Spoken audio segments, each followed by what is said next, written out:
Hello students, हम लोग e commerce का जो चैप्टर है उसके आगे का टॉपिक कंप्लीट करते हैं। आज हमारा चैप्टर फिनिश हो जाएगा। तो हमारे आगे के चैप्टर में अभी आगे के टॉपिक में था traditional commerce versus e commerce, परंपरागत व्यवसाय विरुद्ध ई कॉमर्स। दोनों टॉपिक देखो आप। ट्रेडिशनल कॉमर्स के सामने ई कॉमर्स। ट्रेडिशनल कॉमर्स मतलब क्या और ई कॉमर्स मतलब क्या, मैं ये टॉपिक आपको पहले भी समझा चुका हूँ। एज अ स्लाइड में आपको पहले एक्सप्लेन कर चुका हूँ कि ट्रेडिशनल कॉमर्स किसे कहा जाता है और ई कॉमर्स किसे कहा जाता है। तो ये दोनों आमने सामने। ओके, तो ट्रेडिशनल कॉमर्स के सामने ई कॉमर्स। अगर आपको पूछा जाए कि बेनिफिट किसके अंदर है, सबसे बेटर कौन है, ट्रेडिशनल कॉमर्स सबसे बेटर है या फिर ई कॉमर्स, जाहिर सी बात है हम लोग जवाब देंगे ई कॉमर्स। बराबर, क्योंकि ई कॉमर्स में तो हम लोगों को घर पे बैठे बैठे शॉपिंग करनी पड़ती है। ओके, ट्रेडिशनल कॉमर्स में हम लोगों को तो शॉप को विजिट करना पड़ता है। लेकिन हर जगह पे ई कॉमर्स सब बेटर नहीं हो सकता। देखते हैं, टॉपिक को समझने के बाद आपको बेटर समझ में आ जाएगा कि ट्रेडिशनल कॉमर्स सबसे बेटर है या ई कॉमर्स। ओके, तो मैं ये स्लाइड आपको फिर से एक्सप्लेन कर रहा हूँ। जैसे कि देखो, ये जो इमेज है वो ट्रेडिशनल कॉमर्स की है, जहाँ पे हम लोगों को शॉप पे जाके शॉपिंग करनी है। ओके, और ये जो है यहाँ पे हम लोगों को इंटरनेट से सामान ऑर्डर करना है घर पे बैठे बैठे। तो ये जो इमेज है वो एग्जांपल है ई कॉमर्स का, और ये जो इमेज है वो एग्जांपल है ट्रेडिशनल कॉमर्स का। मैं आपको और भी इमेजेस बताता हूँ। जैसे कि आप ये तीनों इमेज देख पा रहे हो, यहाँ पे हम लोग क्या कर रहे हैं, ओके, शॉपिंग मॉल या फिर सुपर सेंटर जो भी हो, ओके, वहाँ पे विजिट करके हम लोग शॉपिंग करने जा रहे हैं। तो ये इमेज भी ट्रेडिशनल कॉमर्स की है, ये भी ट्रेडिशनल कॉमर्स की है, और ये भी ट्रेडिशनल कॉमर्स की है। लेफ्ट साइड का पूरा पार्ट हमारा ट्रेडिशनल कॉमर्स का है, जबकि उसके सामने ये देखो, यहाँ पे ये इमेज ये ई कॉमर्स की है, ये भी ई कॉमर्स की है और ये भी ई कॉमर्स की है, जहाँ पे हम लोग घर पे बैठे लैपटॉप से, मोबाइल से, पीसी से हम लोग हमारे प्रोडक्ट्स क्या करते हैं, ऑनलाइन ऑर्डर करते हैं। ओके, तो ये जो राइट वाला पार्ट है वो ई कॉमर्स का है, और जो लेफ्ट वाला पार्ट है वो ट्रेडिशनल कॉमर्स का है, परंपरागत व्यवसाय જેને કહેવાય ગુજરાતીની અંદર। ओके, और एक इमेज मैं आपको दिखाता हूँ। जैसे ये इमेज देखो, यहाँ पे देखो लेफ्ट साइड पे जो दिखाई दे रहा है ना वो ट्रेडिशनल कॉमर्स की इमेज है, और राइट साइड को जो दिखाई दे रहा है वो ई कॉमर्स की इमेज है। बराबर, तो ये था पूरा slide, traditional commerce versus e commerce, परंपरागत व्यवसाय विरुद्ध ई कॉमर्स। अब हम लोग क्या करेंगे, इन दोनों टॉपिक को थोड़ा और डीप में समझने की कोशिश करेंगे। ओके, ये तो बस खाली मैंने आपको इमेजेस के द्वारा एक्सप्लेन किया। आगे बढ़ते हैं। अभी नेक्स्ट, जैसे कि पैराग्राफ पढ़ो, इसमें इंग्लिश में और गुजराती दोनों पैराग्राफ मैंने रखे हुए हैं। So in traditional commerce the business have to complete within a single industry and limited geographical area. In many cases, business processes use traditional commerce activities very effectively and cannot be improved through technology. The products that customers prepare to touch, smell, or examine precisely are difficult to sell using e-commerce. For example, buyers will hesitate in buying perishable food items, expensive jewelry, and high fashion clothes as they cannot be examined closely before purchase. वही paragraph Gujarati के अंदर नीचे लिखा हुआ है, પરંપરાગત વ્યવસાયમાં સંસ્થાએ કોઈ એક જ ઉદ્યોગ સાથે અને તે પણ સીમિત ભૌગોલિક વિસ્તારમાં જ સ્પર્ધા કરવાની રહે છે. ઘણા કિસ્સાઓમાં વ્યવસાયિક પ્રક્રિયાઓમાં પરંપરાગત પ્રવૃત્તિઓને ઉપયોગ ખૂબ જ અસરકારક હોય છે અને તેને ટેકનોલોજી દ્વારા વધુ સારો બનાવી શકાતો નથી. જે ઉત્પાદનોને ગ્રાહક સ્પર્શ કરીને સૂંઘીને કે તપાસીને લેવા ઈચ્છતો હોય તેનું ઈ કોમર્સના મદદથી વેચાણ કરવું મુશ્કેલ છે. ઉદાહરણ તરીકે, ખરીદદારો નાશવંત ખાદ્ય પદાર્થો, કિંમતી ઘરેણાં અને ઉચ્ચ બનાવટના કપડાં ઓનલાઈન ખરીદતા અચકાશે, કારણ કે આ વસ્તુઓને ખરીદતા પહેલાં બરાબર તપાસી શકાશે નહીં. आपको ये पैराग्राफ पढ़ने के बाद समझ में आ गया होगा। सबसे पहले मैं ना फर्स्ट लाइन जो है ना वो एक्सप्लेन करता हूँ कि ट्रेडिशनल कॉमर्स में क्या होता है पता है, कि हम लोगों को है ना एक एक एरिया होता है फिक्स। जैसे कि हमारी शॉप होती है, हमारे सोसाइटी के अंदर हमारी शॉप होती है, हम लोग क्या कर रहे हैं, हमारा बिजनेस खाली एक ही जगह पे चला रहे हैं। किसी की शॉप हो, ओके, कोई भी अगर वो अपना बिजनेस कर रहा है तो वो क्या है, उतना एक लिमिट उसका एरिया है। ओके, और बिजनेस करने के लिए क्या होता है, टाइमिंग होता है। मैं ट्रेडिशनल कॉमर्स की बात कर रहा हूँ। फॉर एग्जांपल कि सुबह 5 बजे 6 बजे आपकी दुकान खुल जाती है। ओके, मैं नॉर्मल जनरल स्टोर्स की बात कर रहा हूँ। अगर अपनी सोसाइटी में अगर कोई जनरल स्टोर है तो सुबह 5 बजे 6 बजे वो अपनी जनरल स्टोर खोल देता है, एंड रात को 8-9 बजे वो अपनी शॉप बंद कर देता है। तो ये क्या हुआ, एक लिमिटेड टाइम हुआ कि सुबह 5-6 बजे से लेकर रात के 8-9 बजे के बीच में ही वो अपना बिजनेस कर सकता है।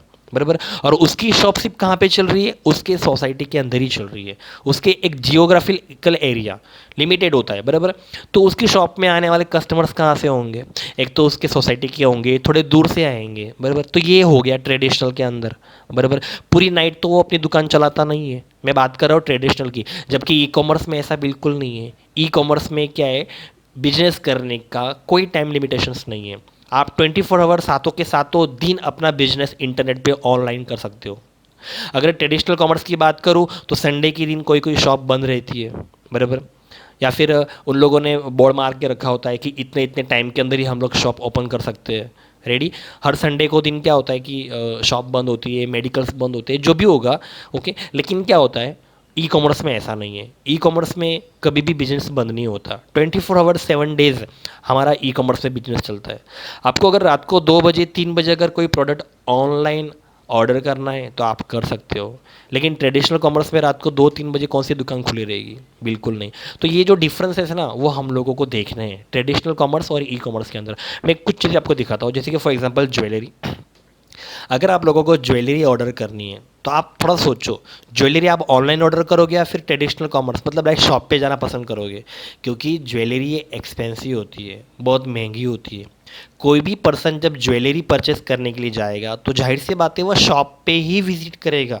वो ई कॉमर्स के अंदर ज्वेलरी ऑनलाइन ऑर्डर नहीं कर सकता, क्योंकि ज्वेलरी एक्सपेंसिव होती है, महंगी होती है। तो हम लोगों को डर लगता है कि अगर मैं ज्वेलरी इंटरनेट से ऑनलाइन परचेस करूँगा तो मे बी अगर ये डुप्लीकेट ज्वेलरी हुआ, बराबर। एक तो इसके हम लोग लाखों रुपए पे कर रहे हैं, इतना एक्सपेंसिव ज्वेलरी अगर हम लोग परचेस कर रहे हैं, तो आप हो या मैं कोई भी पर्सन हो, तो ज्वेलरी परचेस करने के लिए हम लोग क्या करेंगे, ट्रेडिशनल कॉमर्स को ही हम लोग सबसे पहले उसको माइंड में लेंगे। हम लोग ई कॉमर्स के अंदर ज्वेलरी ऑनलाइन ऑर्डर करना हम लोग एफर्ट नहीं करेंगे, मतलब हम लोग वहाँ पे ऑनलाइन ऑर्डर नहीं कर सकते, क्योंकि हम लोगों को डर लगा रहेगा कि अगर हम लोगों ने इंटरनेट से ऑनलाइन ज्वेलरी परचेस की तो मे बी वो डुप्लीकेट हो सकता है।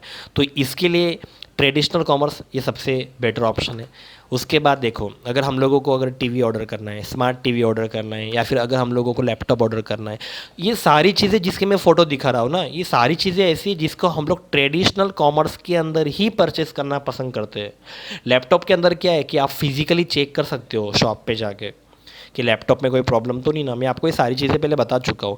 लेकिन इंटरनेट से, ई कॉमर्स से अगर आप लैपटॉप ऑनलाइन परचेस करोगे या फिर आप इतना बड़ा स्मार्ट टीवी ऑनलाइन ऑर्डर करोगे, तो हम लोगों को क्या होता है, उस प्रोडक्ट को हम लोग फिजिकली चेक नहीं कर सकते, हम लोग उसको देख नहीं सकते। जबकि अगर हम लोग शॉप पे विजिट करते हैं तो हम लोग टीवी ऑन करके उसकी क्लियरिटी, उसका डिस्टेंस में टीवी का क्लियरिटी कैसा दिखाई दे रहा है, HD non HD, distance maintain करके टीवी का क्लियरिटी कैसा दिखाई देता है, वो सब हम लोग चेक कर सकते हैं।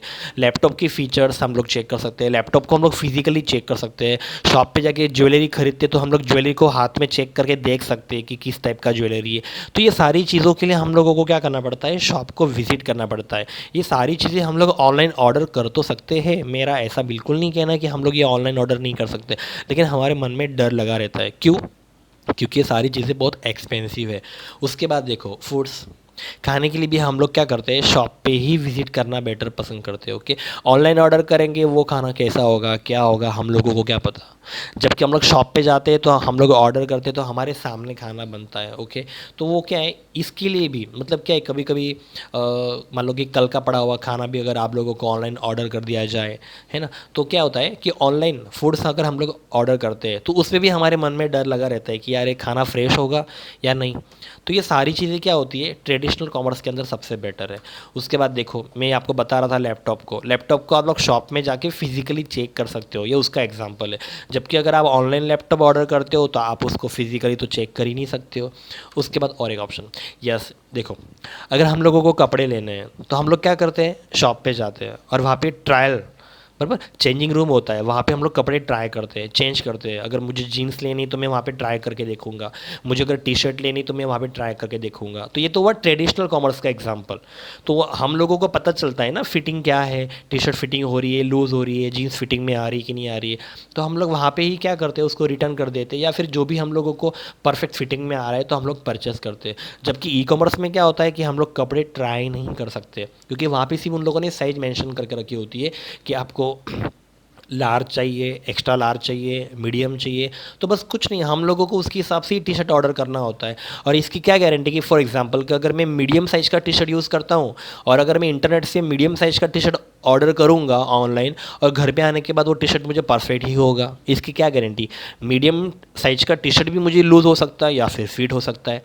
तो बेटर ऑप्शन क्या होगा कि आप डायरेक्टली शॉप को विजिट करो, वहाँ पे एटलीस्ट हम लोग कपड़े चेंज करके देख तो सकते हैं, ट्राई तो कर सकते हैं। तो ये भी ऑप्शन ट्रेडिशनल कॉमर्स के लिए सबसे बेटर होगा। उसके बाद यस, परफ्यूम। अगर आप लोगों को परफ्यूम खरीदना है तो परफ्यूम का क्या है पता है कि परफ्यूम हम लोगों को स्मेल लेके खरीदना पड़ता है, रेडी। तो स्मेल आप इंटरनेट से ऑनलाइन कैसे लोगे। फ्यूचर में मतलब ऐसी कोई टेक्नोलॉजी आएगी ही नहीं कि हम लोग इंटरनेट पे परफ्यूम का स्मेल ले सके, ऐसा पॉसिबल ही नहीं है। इसका मतलब कि इसके लिए भी आपको शॉप पे विज़िट करना ही बेटर होगा, क्योंकि आप जब परफ्यूम हो, ओके, बॉडी स्प्रे हो, हम जब शॉप पे जाते हैं तो हम लोग क्या करते हैं, वो सब पहले स्प्रे का हम लोग स्मेल लेके देखते हैं, है ना। उसका स्मेल हम लोगों को बेटर लगेगा जो भी होगा, उसके बाद फिर हम लोग क्या करते हैं, वो बॉडी स्प्रे या परफ्यूम वहाँ से परचेज करते हैं। तो ये जितने भी इमेजेस आपको दिखाई दे रहे हैं ना, वो सारी इमेजेस ऐसी है जो ट्रेडिशनल कॉमर्स के अंदर ही सबसे बेटर है। जैसे कि ज्वेलरी खरीदनी हो तो हम लोग शॉप को विज़िट करेंगे, टीवी लैपटॉप लेना है तो हम लोग शॉप को विज़िट करेंगे, क्योंकि लैपटॉप को हम लोग फिजिकली चेक कर सकते हैं। खाना ऑर्डर करना है तो भी हम लोग रेस्टोरेंट या फिर डायरेक्टली शॉप पे जाके विज़िट करेंगे। कपड़े लेने हैं तो भी हम लोग शॉप पे ही जाके उसको लेंगे, और परफ्यूम जैसी सारी चीज़ें लेनी है तो भी हम लोग शॉप को ही विज़िट करेंगे। और रही बात परफ्यूम वाली चीज़, क्या है पता है, आप ऑनलाइन ऑर्डर कर सकते हो, लेकिन पता है कब, जब आपको पता है कि इसका स्मेल क्या है। फॉर एग्जाम्पल कि मैं फॉग का परफ्यूम यूज़ करता हूँ रेगुलर, बराबर। अब मैं फॉग का जो परफ्यूम है उसका स्मेल मुझे पता है, बराबर। हाँ, तो मुझे स्मेल लेने की ज़रूरत नहीं है। तो ऐसे टाइम पे फिर मैं वो फॉग का परफ्यूम इंटरनेट से ऑनलाइन ऑर्डर कर सकता हूँ, तब कोई डाउट नहीं है। जब हम लोग जानते हैं कि इसका परफ्यूम मैं यूज़ करता हूँ रेगुलर, ओके, मेरा एक ही परफ्यूम है, हर टाइम मैं वही परफ्यूम यूज़ करता हूँ, मुझे उसका स्मेल पता है, तो स्मेल लेने की कोई ज़रूरत नहीं है। तो ऐसे टाइम पे फिर आप वो परफ्यूम इंटरनेट से ऑनलाइन ऑर्डर कर सकते हो। लेकिन मार्केट में अगर कोई न्यू परफ्यूम आया हो, अगर आपको वो चेक करना है, स्मेल लेना है, तो फिर आपको शॉप को ही विज़िट करना पड़ेगा। और आने वाले दिनों में ऐसी कोई टेक्नोलॉजी हम लोगों को देखने को नहीं मिलेगी कि हम लोग घर पे बैठे बैठे परफ्यूम का स्मेल ले सके या हम लोग कपड़े चेंज कर सके, बराबर। क्योंकि इंटरनेट पे सिर्फ साइज़ मेंशन करके रखी होती है, extra large, okay, medium, large, हम लोगों को उसके हिसाब से ही कपड़े ऑर्डर करने पड़ते हैं। तो ये था ट्रेडिशनल कॉमर्स और ई कॉमर्स, इन दोनों का बीच का डिफरेंट। मतलब आप लोगों को पता चल गया होगा कि हर जगह ई कॉमर्स ही सबसे बेटर नहीं है, ओके, कुछ जगह पे ट्रेडिशनल कॉमर्स भी बेटर है। हाँ, ई कॉमर्स में हम लोगों को एक बेनिफिट है कि ई कॉमर्स के अंदर हम 24 आवर 7 डेज बिजनेस कर सकते हैं, जो कि ट्रेडिशनल कॉमर्स में ऐसा नहीं है। ट्रेडिशनल कॉमर्स में क्या होता है कि एक टाइम लिमिट होती है, सुबह दुकान चालू करो, रात को दुकान बंद कर दो। तो ये क्या हुआ, एक टाइम लिमिट हुआ, बराबर। अगर रात को 2-3 बजे अगर कुछ ऑर्डर करना हो तो ट्रेडिशनल कॉमर्स में पॉसिबल नहीं है, दुकानें तो बंद रहेगी। लेकिन ई कॉमर्स में क्या है, ऑनलाइन बिजनेस के अंदर क्या है, कोई टाइम लिमिटेशंस नहीं है। जियोग्राफिकल एरिया मतलब क्या है कि ट्रेडिशनल कॉमर्स में आप अपनी दुकान खाली अपने एरिया में चला रहे हो, जबकि ई कॉमर्स में तो हम लोग पूरे वर्ल्ड लेवल पे बिजनेस कर रहे हैं। तो ये बेनिफिट्स है, मतलब कुछ बेनिफिट्स ई ट्रेडिशनल कॉमर्स के अंदर भी है, कुछ बेनिफिट्स ई कॉमर्स के अंदर भी है। मतलब ई कॉमर्स अपनी जगह पे सही है और ट्रेडिशनल कॉमर्स भी अपनी जगह पे सही है। ओके, आगे बढ़ते हैं। जैसे कि अभी मैंने आपको सारे पॉइंट्स एक्सप्लेन किए, वही वापस रिपीट होंगे। जैसे कि अभी हम लोग बात करते हैं सबसे पहले ट्रेडिशनल कॉमर्स की, मतलब परंपरागत व्यवसाय। अब उसके कुछ पॉइंट्स हम लोग देखते हैं, हमारी बुक में भी है। उसका सबसे पहला पॉइंट है, operates with in a certain period of time or during business hours. Yes, નિશ્ચિત સમયગાળા દરમિયાન અથવા વ્યવસાયના કલાકો દરમિયાન व्यापार કરવામાં આવે છે। मैंने पहले ही बताया, ये ट्रेडिशनल कॉमर्स का पॉइंट है कि ट्रेडिशनल कॉमर्स में बिजनेस करने के लिए टाइम लिमिट होती है, निश्चित समयगाળा दरमियान, बराबर। हम लोगों को एक टाइम दिया होता है ट्रेडिशनल कॉमर्स के अंदर। अगर आप कोई भी बिजनेस ले लो, आप कितनी भी क्यों ना बड़े बिजनेस मैन हो, आप 24 आवर तो बिजनेस करने वाले हो नहीं ट्रेडिशनल के अंदर। आप लोगों ने एक टाइम फिक्स करके रखा होगा ना कि सुबह 10 बजे आपकी शॉप खुलेगी, शाम को 5 बजे बंद हो जाएगी, या सुबह 5 बजे 6 बजे आप अपनी शॉप ओपन करते हो, रात को 8-9 बजे आपको दुकान बंद कर देनी है, क्योंकि आपको घर पे भी जाना है। आप 24 आवर पूरा मतलब पूरी नाइट तो आप बिजनेस करने वाले हो नहीं, बराबर। हफ्ते में एक दिन आपकी शॉप बंद रहेगी, संडे को, ये भी आप लोगों की पॉलिसी है।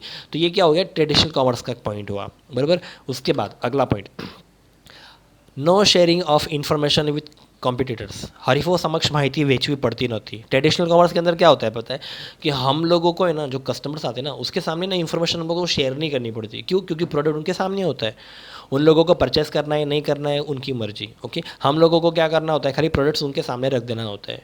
बराबर, जो भी कुछ इन्फॉर्मेशन होती है हम लोग शेयर करते हैं। लेकिन इंटरनेट पे क्या होता है पता है, इंटरनेट पे क्या होता है कि आप इंटरनेट पे जब प्रोडक्ट शेयर करते हो, प्रोडक्ट बेचते हो ना, तो हम लोगों को प्रोडक्ट की सारी डिटेल्स वहाँ पे लिखनी पड़ती है ई कॉमर्स के। ओके, फॉर एग्जांपल अगर मैं लैपटॉप दे रहा हूँ तो लैपटॉप के अंदर क्या क्या फीचर्स है, कितनी रैम है, कितनी हार्ड डिस्क है, वो सब कुछ मुझे वहाँ पे ई कॉमर्स के अंदर मेंशन करना पड़ेगा। जबकि ट्रेडिशनल कॉमर्स के अंदर ऐसा कुछ भी नहीं है, कस्टमर सब खुद देख सकता है, फिजिकली चेक करके। ओके, तो वहाँ पे हम लोगों को कोई इन्फॉर्मेशन शेयर नहीं करना पड़ता। ट्रेडिशनल कॉमर्स की बात कर रहा हूँ मैं।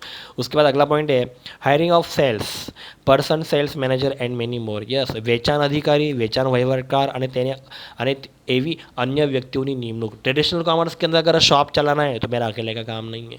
अगर मेरी खुद की शॉप है, अगर मैं मेरी शॉप का अगर मैं ऑनर हूँ, तो मैं क्या है, कोई भी एक चेयर पकड़ के बैठा रहूँगा। ओके, पेमेंट काउंटर पर, और मेरे शॉप पे मैंने क्या किया होगा, वर्कर्स को रखा होगा। अगर मेरी शॉप बहुत बड़ी है, ओके, मेरी शॉप बहुत चलती है, मेरे वहाँ पे बहुत ज़्यादा कस्टमर्स आते हैं, तो कस्टमर्स को हैंडल करने के लिए मुझे मेरे शॉप में कुछ वर्कर्स रखने पड़ेंगे, बराबर, जो मेरे कस्टमर्स को हैंडल करेंगे। रेडी? तो ये सारी चीज़ों के इस सारी चीज़ों को हम लोगों को सिलेक्ट करना पड़ता है ट्रेडिशनल कॉमर्स में। વેચાણ અધિकारी, વેચાણ વહીવટકાર અને તેવી अन्य व्यक्तियों निमणूक, मतलब ये सारी चीज़ें ट्रेडिशनल कॉमर्स के अंदर हम लोगों को देखना पड़ता है। अगर मैं शॉप चला रहा हूँ तो मैं अकेले का काम नहीं है, मुझे पूरी टीम को साथ में लेना पड़ेगा और मुझे मेरा बिजनेस करना पड़ेगा। तो ये ट्रेडिशनल कॉमर्स का पॉइंट है। उसके बाद देखो लोकेशन, लोकेशन रेंटिंग और purchasing, advertising, okay, inventory, shipping of products, જગ્યાનું ભાડું, માલની ખરીદી, જાહેરાત, માલ यादी, माल મોકલવાની व्यवस्था वगैरह। डेफिनेटली अभी आप बिजनेस कर रहे हो तो ज़रूरी नहीं कि आपकी खुद की शॉप हो।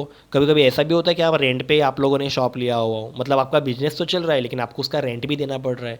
तो ये सब ट्रेडिशनल कॉमर्स के अंदर आता है। ई कॉमर्स में तो ऐसा कुछ आता ही नहीं कि हम लोगों को उसका कुछ किराया देना पड़े। ओके, फॉर एग्जांपल और एक बात कि ट्रेडिशनल कॉमर्स में क्या होता है कि अगर कोई कस्टमर आपके वहाँ से बहुत सारा प्रोडक्ट परचेस कर रहा है तो हम लोगों को क्या करना पड़ता है, उसके घर तक पहुँचाना पड़ता है।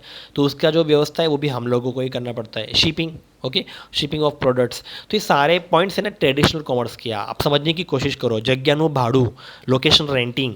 ओके, हर कोई पर्सन बिजनेस कर रहा है मतलब उसकी खुद की शॉप होगी ऐसा ज़रूरी नहीं है। आप लोगों ने देखा होगा बहुत सारे लोग क्या करते हैं, किराए के मतलब किराए का एक मकान लेके उसके अंदर अपना बिजनेस कर रहे होते हैं, शॉप चला रहे होते हैं।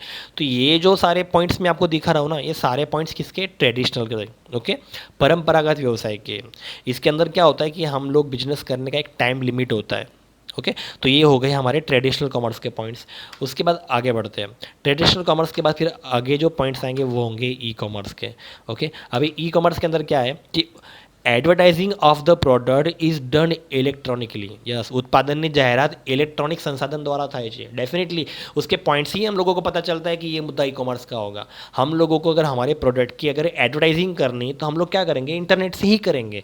बराबर, आप लोगों ने देखा होगा इंटरनेट पे हम लोग कितनी सारी मार्केटिंग कर सकते हैं। आप जब याहू का पेज खोलते हो तो राइट साइड पे कितनी सारी प्रोडक्ट्स की मार्केटिंग हो रही होती है। तो हम लोग क्या कर सकते हैं, मोबाइल के द्वारा, इंटरनेट पे, या फिर हम लोग क्या है, हमारे प्रोडक्ट्स की एडवर्टाइजिंग कर सकते हैं। हमारे प्रोडक्ट्स को अगर सेल करना है तो मुझे उसका मार्केटिंग करना पड़ेगा।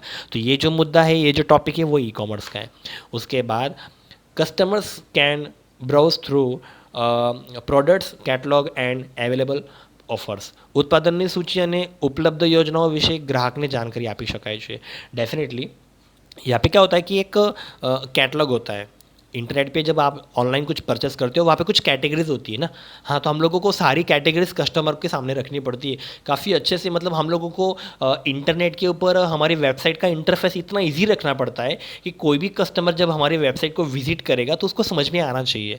डिफरेंट डिफरेंट टाइप की कैटेगरीज होती है ना, जैसे कि आपको बुक्स चाहिए, आपको किचन का सामान चाहिए, आपको लैपटॉप की एसेसरीज चाहिए, आप लोगों को टीवी चाहिए। ये सब क्या है, डिफरेंट डिफरेंट टाइप की कैटेगरीज है। तो कस्टमर जिस कैटेगरी के अंदर जाएगा, जहाँ पे वो क्लिक करेगा उसके हिसाब से उसके सामने प्रोडक्ट्स आएंगे। तो ये सारी चीज़ें क्या हो गई, ई कॉमर्स के अंदर होगी। उसके बाद e payment system available and COD. Yes, COD का पूरा नाम है cash on delivery option also available. E payment नहीं चुकानी। यस, ई पेमेंट की अगर बात हो रही तो वो इंटरनेट के अंदर ही आएगा ना, जबकि ट्रेडिशनल कॉमर्स के अंदर तो हम लोग हाथों हाथ पैसे दे देते हैं। रेडी। लेकिन ई कॉमर्स के अंदर हम लोग पेमेंट कैसे करते हैं, इंटरनेट से ऑनलाइन करते हैं, फिर वो आप डेबिट कार्ड से कर रहे हो, क्रेडिट कार्ड से कर रहे हो, नेट बैंकिंग से कर रहे हो, डजेंट मैटर। या फिर अगर आपको ऑनलाइन पेमेंट नहीं करना है तो पता है वहाँ पे एक ऑप्शन होता है COD, कैश ऑन डिलीवरी। इसका मतलब क्या होता है कि मैं प्रोडक्ट को ऑर्डर तो कर दूंगा, लेकिन जब वो प्रोडक्ट मेरे घर पे आएगा with in 8 days, 3 days, 4 days, जो भी वहाँ पे टाइम दिया होगा, प्रोडक्ट मेरे घर पे आएगा, प्रोडक्ट मेरे घर पे आने के बाद मैं उसका पेमेंट करूँगा। ओके, अगर ऐसा कोई ऑप्शन रखा होगा तो उसको बोलते हैं कैश ऑन डिलीवरी। और अगर आप लोगों ने डायरेक्टली एट अ मोमेंट अगर आप लोगों ने पेमेंट कर दिया हुआ है तो आप वो भी कर सकते हो, by debit card, by credit card या फिर नेट बैंकिंग से। तो ये जो पेमेंट वाली सिस्टम है, ई पेमेंट वाली, वो तो ई कॉमर्स के अंदर ही होगी, क्योंकि ट्रेडिशनल कॉमर्स के अंदर तो ऐसा कुछ आता ही नहीं है। क्योंकि ट्रेडिशनल कॉमर्स के अंदर तो हम लोग क्या करते हैं, माल लेते हैं, प्रोडक्ट लेते हैं और हाथों हाथ पैसे दे देते हैं। वहाँ पे तो ऐसा कुछ होता नहीं है, बराबर। हाँ, तो ये हो गया ई कॉमर्स का पॉइंट। उसके बाद अगला पॉइंट है goods are delivered to the customer within a few days. ग्राहक ने थोड़ा दिवस में माल पहुँचाड़वामां आवे छे। यस, ये मुद्दा ई कॉमर्स का ही हो सकता है ना, क्योंकि ट्रेडिशनल कॉमर्स में हम लोगों को हमारे प्रोडक्ट के लिए राह देखनी नहीं पड़ती है। हम शॉप पे जाते हैं, बैग में सामान डालते हैं और उठा के घर पे लेके आते हैं। जबकि ई कॉमर्स में ऐसा नहीं है। ई कॉमर्स में अगर मैं आज की डेट में अगर कोई मोबाइल ऑर्डर करता हूँ तो उसके लिए मुझे राह देखनी पड़ेगी। वहाँ पे लिखा होता है कि विद इन 8 डेज, 6 से 7 दिन में ये मोबाइल आपके घर तक पहुँच जाएगा। मे भी हो सकता है कि 7 से 8 दिन ले, लेकिन ज़्यादा करके क्या होता है कि वो प्रोडक्ट उससे भी कम टाइम में हमारे घर पे आ जाता है। जैसे कि अगर वहाँ पे 8 दिन का टाइम दिया होगा तो हमारा प्रोडक्ट 3 से 4 दिन में या 5 दिन में हमारे घर तक पहुँच जाता है। लेकिन मेन मुद्दा क्या है कि हम लोगों को हमारे प्रोडक्ट के लिए राह देखनी पड़ती है, जबकि ट्रेडिशनल कॉमर्स में ऐसा नहीं है। ट्रेडिशनल कॉमर्स में अगर आप मोबाइल लेने के लिए शॉप को विजिट करते हो तो वहाँ पे हम लोग हाथों हाथ पैसे दे के मोबाइल को तुरंत घर पे लेके आ जाते हैं, जबकि ई कॉमर्स में ऐसा नहीं है। अगर ई कॉमर्स में अगर आप मोबाइल ऑर्डर करते हो तो उसके लिए आपको कुछ दिनों की राह देखनी पड़ती है। तो डेफिनेटली ये मुद्दा ई कॉमर्स का ही है। ओके, तो ये reduce the per transaction cost and time. વ્યવહાર પૂરો કરવા માટેનો ખર્ચ અને સમય ઘટે છે. Definitely okay, reduce the per transaction cost and time. व्यवहार पूरो करवा माटेनो खर्च पण घटे छे, समय पण घटे छे. डेफिनेटली देखो, आप ट्रेडिशनल कॉमर्स में क्या होता है कि हम लोगों को बाइक पे जाओ, जो भी होगा, ओके, इतना बहुत दूर आपकी शॉप होगी, आप वहाँ पे जाओगे, आपका कितना सारा टाइम वेस्ट होगा, आपका पेट्रोल जाएगा, रेडी. हाँ, तो आपका कितना सारा टाइम वेस्ट हो रहा है. ट्रेडिशनल कॉमर्स की बात कर रहा हूँ मैं, बराबर. जबकि ई कॉमर्स में तो ऐसा नहीं है. ई कॉमर्स में तो हमारा पेट्रोल का पैसा बचेगा, क्योंकि आपको तो घर से बाहर निकलना ही नहीं है, क्योंकि आप तो घर पे बैठे बैठे चीज़ों को ऑर्डर कर रहे हो. तो आपका टाइम भी बच रहा है, आपके पैसे भी बच रहे हैं. समझ में आ रहा है. जैसे कि फॉर एग्जांपल, अगर मुझे एक सिंपल सी पेन ड्राइव लेनी है, तो पेन ड्राइव लेने के लिए मैं गया, शॉप पे गया, एक शॉप पे गया, वहाँ पे मैंने पेन ड्राइव का भाव पूछा तो वहाँ पे मुझे ज़्यादा लगा. दूसरे शॉप पे गया, वहाँ पे पूछा, वहाँ पे थोड़ा ज़्यादा लगा. तीसरे शॉप पे गया, वहाँ पे पूछा, वहाँ पे थोड़ा कम लगा. मैं एक पेन ड्राइव को परचेज़ करने के लिए क्या करूँगा, 4 से 5 शॉप विजिट करूँगा. ओके, इसमें मेरा कितना सारा टाइम जाएगा. और ज़रूरी नहीं कि वो 4-5 शॉप आजू बाजू में हो, वो अलग अलग अलग लोकेशन पे हो सकती है. तो मुझे हर जगह पे जाना पड़ेगा, ट्रैवलिंग करके मेरा पेट्रोल जाएगा, मेरा टाइम वेस्ट होगा. 4 से 5 दुकानें घूमने के बाद फिर मुझे रियलाइज़ होगा, यार वो वाली शॉप पे पेन ड्राइव थोड़ा सस्ता था, अब वहाँ से लेते हैं. मतलब 4-5 शॉप घूमने के बाद वापस मैं उस शॉप पे जाऊँगा जहाँ पे मुझे पेन ड्राइव का रेट कम लगा था, फिर बाद में मैं वहाँ से पेन ड्राइव परचेस करूँगा. तो यहाँ पे आपका कितना सारा टाइम वेस्ट हो रहा है, यहाँ पे आपका कितना सारा खर्च, मतलब आपका पेट्रोल का खर्च जा रहा है, आपको घूमना पड़ रहा है. जबकि इंटरनेट से आप जब ऑनलाइन पेन ड्राइव परचेस करते हो तो वहाँ पे तो आपको तो कोई प्रॉब्लम ही नहीं है, आपका तो टाइम वेस्ट भी नहीं होगा. आपको सिर्फ 1-2 वेबसाइट विजिट करनी है, फ्लिपकार्ट पे जाना है, अमेज़ॉन पे जाना है, जहाँ पे आपको पेन ड्राइव सस्ता मिलेगा, वहाँ से आपको ऑर्डर करना है. एंड डेफिनेटली ट्रेडिशनल कॉमर्स के अंदर शॉप पे विजिट करके पेन ड्राइव का जो प्राइस है उससे कम दामों के अंदर आपको ई कॉमर्स के अंदर मिल जाएगा, बराबर. क्योंकि शॉप वाला क्या है, एक दिन में 4 से 5 पेन ड्राइव सेल करता होगा. मे भी ऐसा हो सकता है कि एक भी पेन ड्राइव सेल ना करे, शॉप की बात कर रहा हूँ. जबकि इंटरनेट के ऊपर तो डेली लाखों पेन ड्राइव सेल होती है. तो डेफिनेटली मार्जिन तो कम होगा ही इंटरनेट के ऊपर. ऑनलाइन शॉप वाला मार्जिन नहीं करेगा, कम नहीं करेगा. लेकिन इंटरनेट के ऊपर ऑनलाइन जब आप पेन ड्राइव परचेस करते हो तो आप अकेले बंदे नहीं हो कि इंटरनेट से ऑनलाइन पेन ड्राइव परचेस कर रहे हो.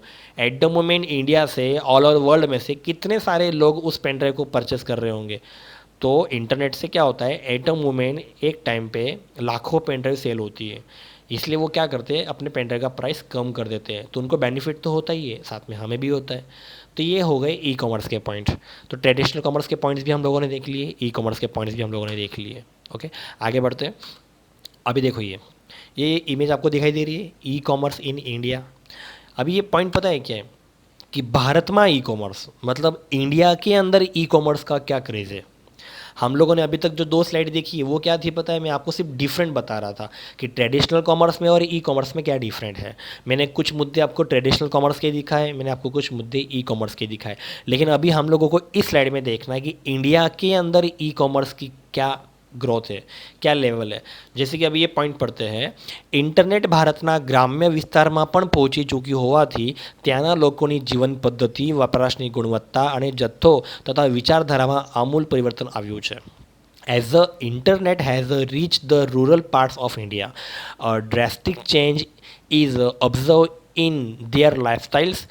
The quantity and quality of consumption is helping change mindset in the rural areas. I think आपको समझ में आ गया होगा ये पैराग्राफ पढ़ने के बाद कि क्या पता है, एक टाइम था कि इंटरनेट का यूज़ है ना शहरों में ज़्यादा होता था, गाँवों तक इमेज मतलब गाँव तक इंटरनेट पहुंचना पॉसिबल ही नहीं था, बराबर। Rural area and urban area, rural मतलब क्या है कि छोटे मोटे गांव, अर्बन मतलब क्या है कि शहरी विस्तार।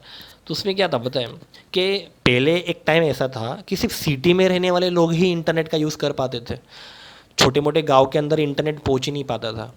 और एक बात कि अगर आप इंटरनेट से कोई भी प्रोडक्ट ऑनलाइन परचेस करते हो ना तो डिलीवरी बॉय है ना गाँव तक जाते नहीं थे, सिर्फ सिटी तक ही आते थे।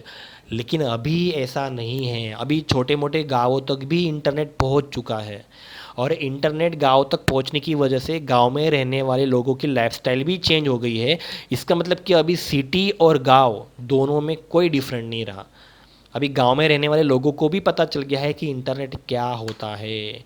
मतलब इंटरनेट का कनेक्शन पहले सिर्फ शहरों तक सीमित था, लेकिन अभी इंटरनेट का कनेक्शन छोटे मोटे गाँव में भी आ चुका है। आई होप कि आपको ये स्लाइड समझ में आ गई होगी कि मैं क्या समझाने की कोशिश कर रहा हूँ।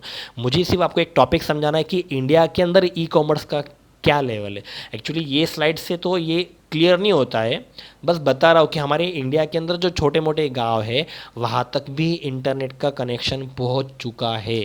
इसके आगे की स्लाइड्स में आपको बेटर समझ में आएगा, जैसे कि क्या हम लोगों को चेंज देखने को मिला इंडिया के अंदर।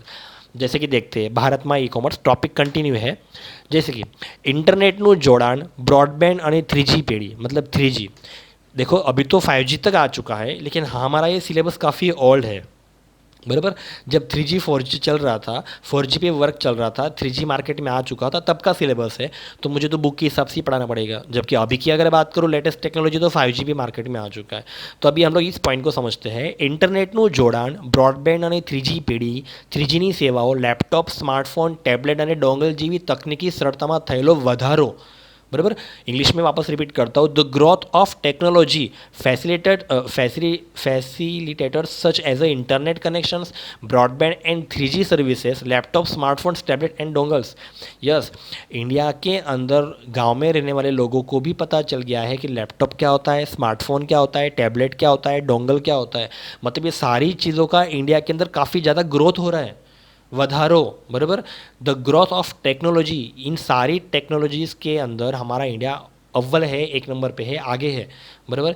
बाकी सारी कंट्रियों के मायने में भले पीछे हो, क्योंकि बहुत सारी टेक्नोलॉजीज़ बाहर की कंट्री में पहले स्टार्ट हो जाती है, अपने यहाँ पे बाद में आती है। लेकिन जो भी हो, ये सारी चीज़ों का हमारे इंडिया के अंदर काफ़ी स्पीडली ग्रोथ हो रहा है। तो ये भी एक भारत में ई कॉमर्स का बढ़ने का एक रीज़न हो सकता है। ओके, सेकंड पॉइंट है मोबाइल साधनों उपयोग में थयेलो वधारो। Yes, increase in use of mobile devices. Yes, definitely हमारे इंडिया के अंदर ही भी मोबाइल यूज़र्स बहुत ज़्यादा है।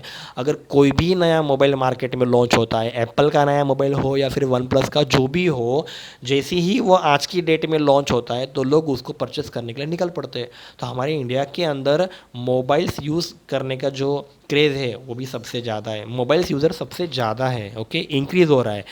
ओके, उसके बाद अगला पॉइंट है अन्य देशों तुलना में भारत में ई कॉमर्सनो प्रवेश अपेक्षाकृत मोड़ो थयो होवा छतां eBay India, Flipkart, Snapdeal, Amazon India, Myntra, Domino, Paytm, Jabong अने तेना जेवी अनेक ऑनलाइन दुकानों भारत में प्रचलित बनी है।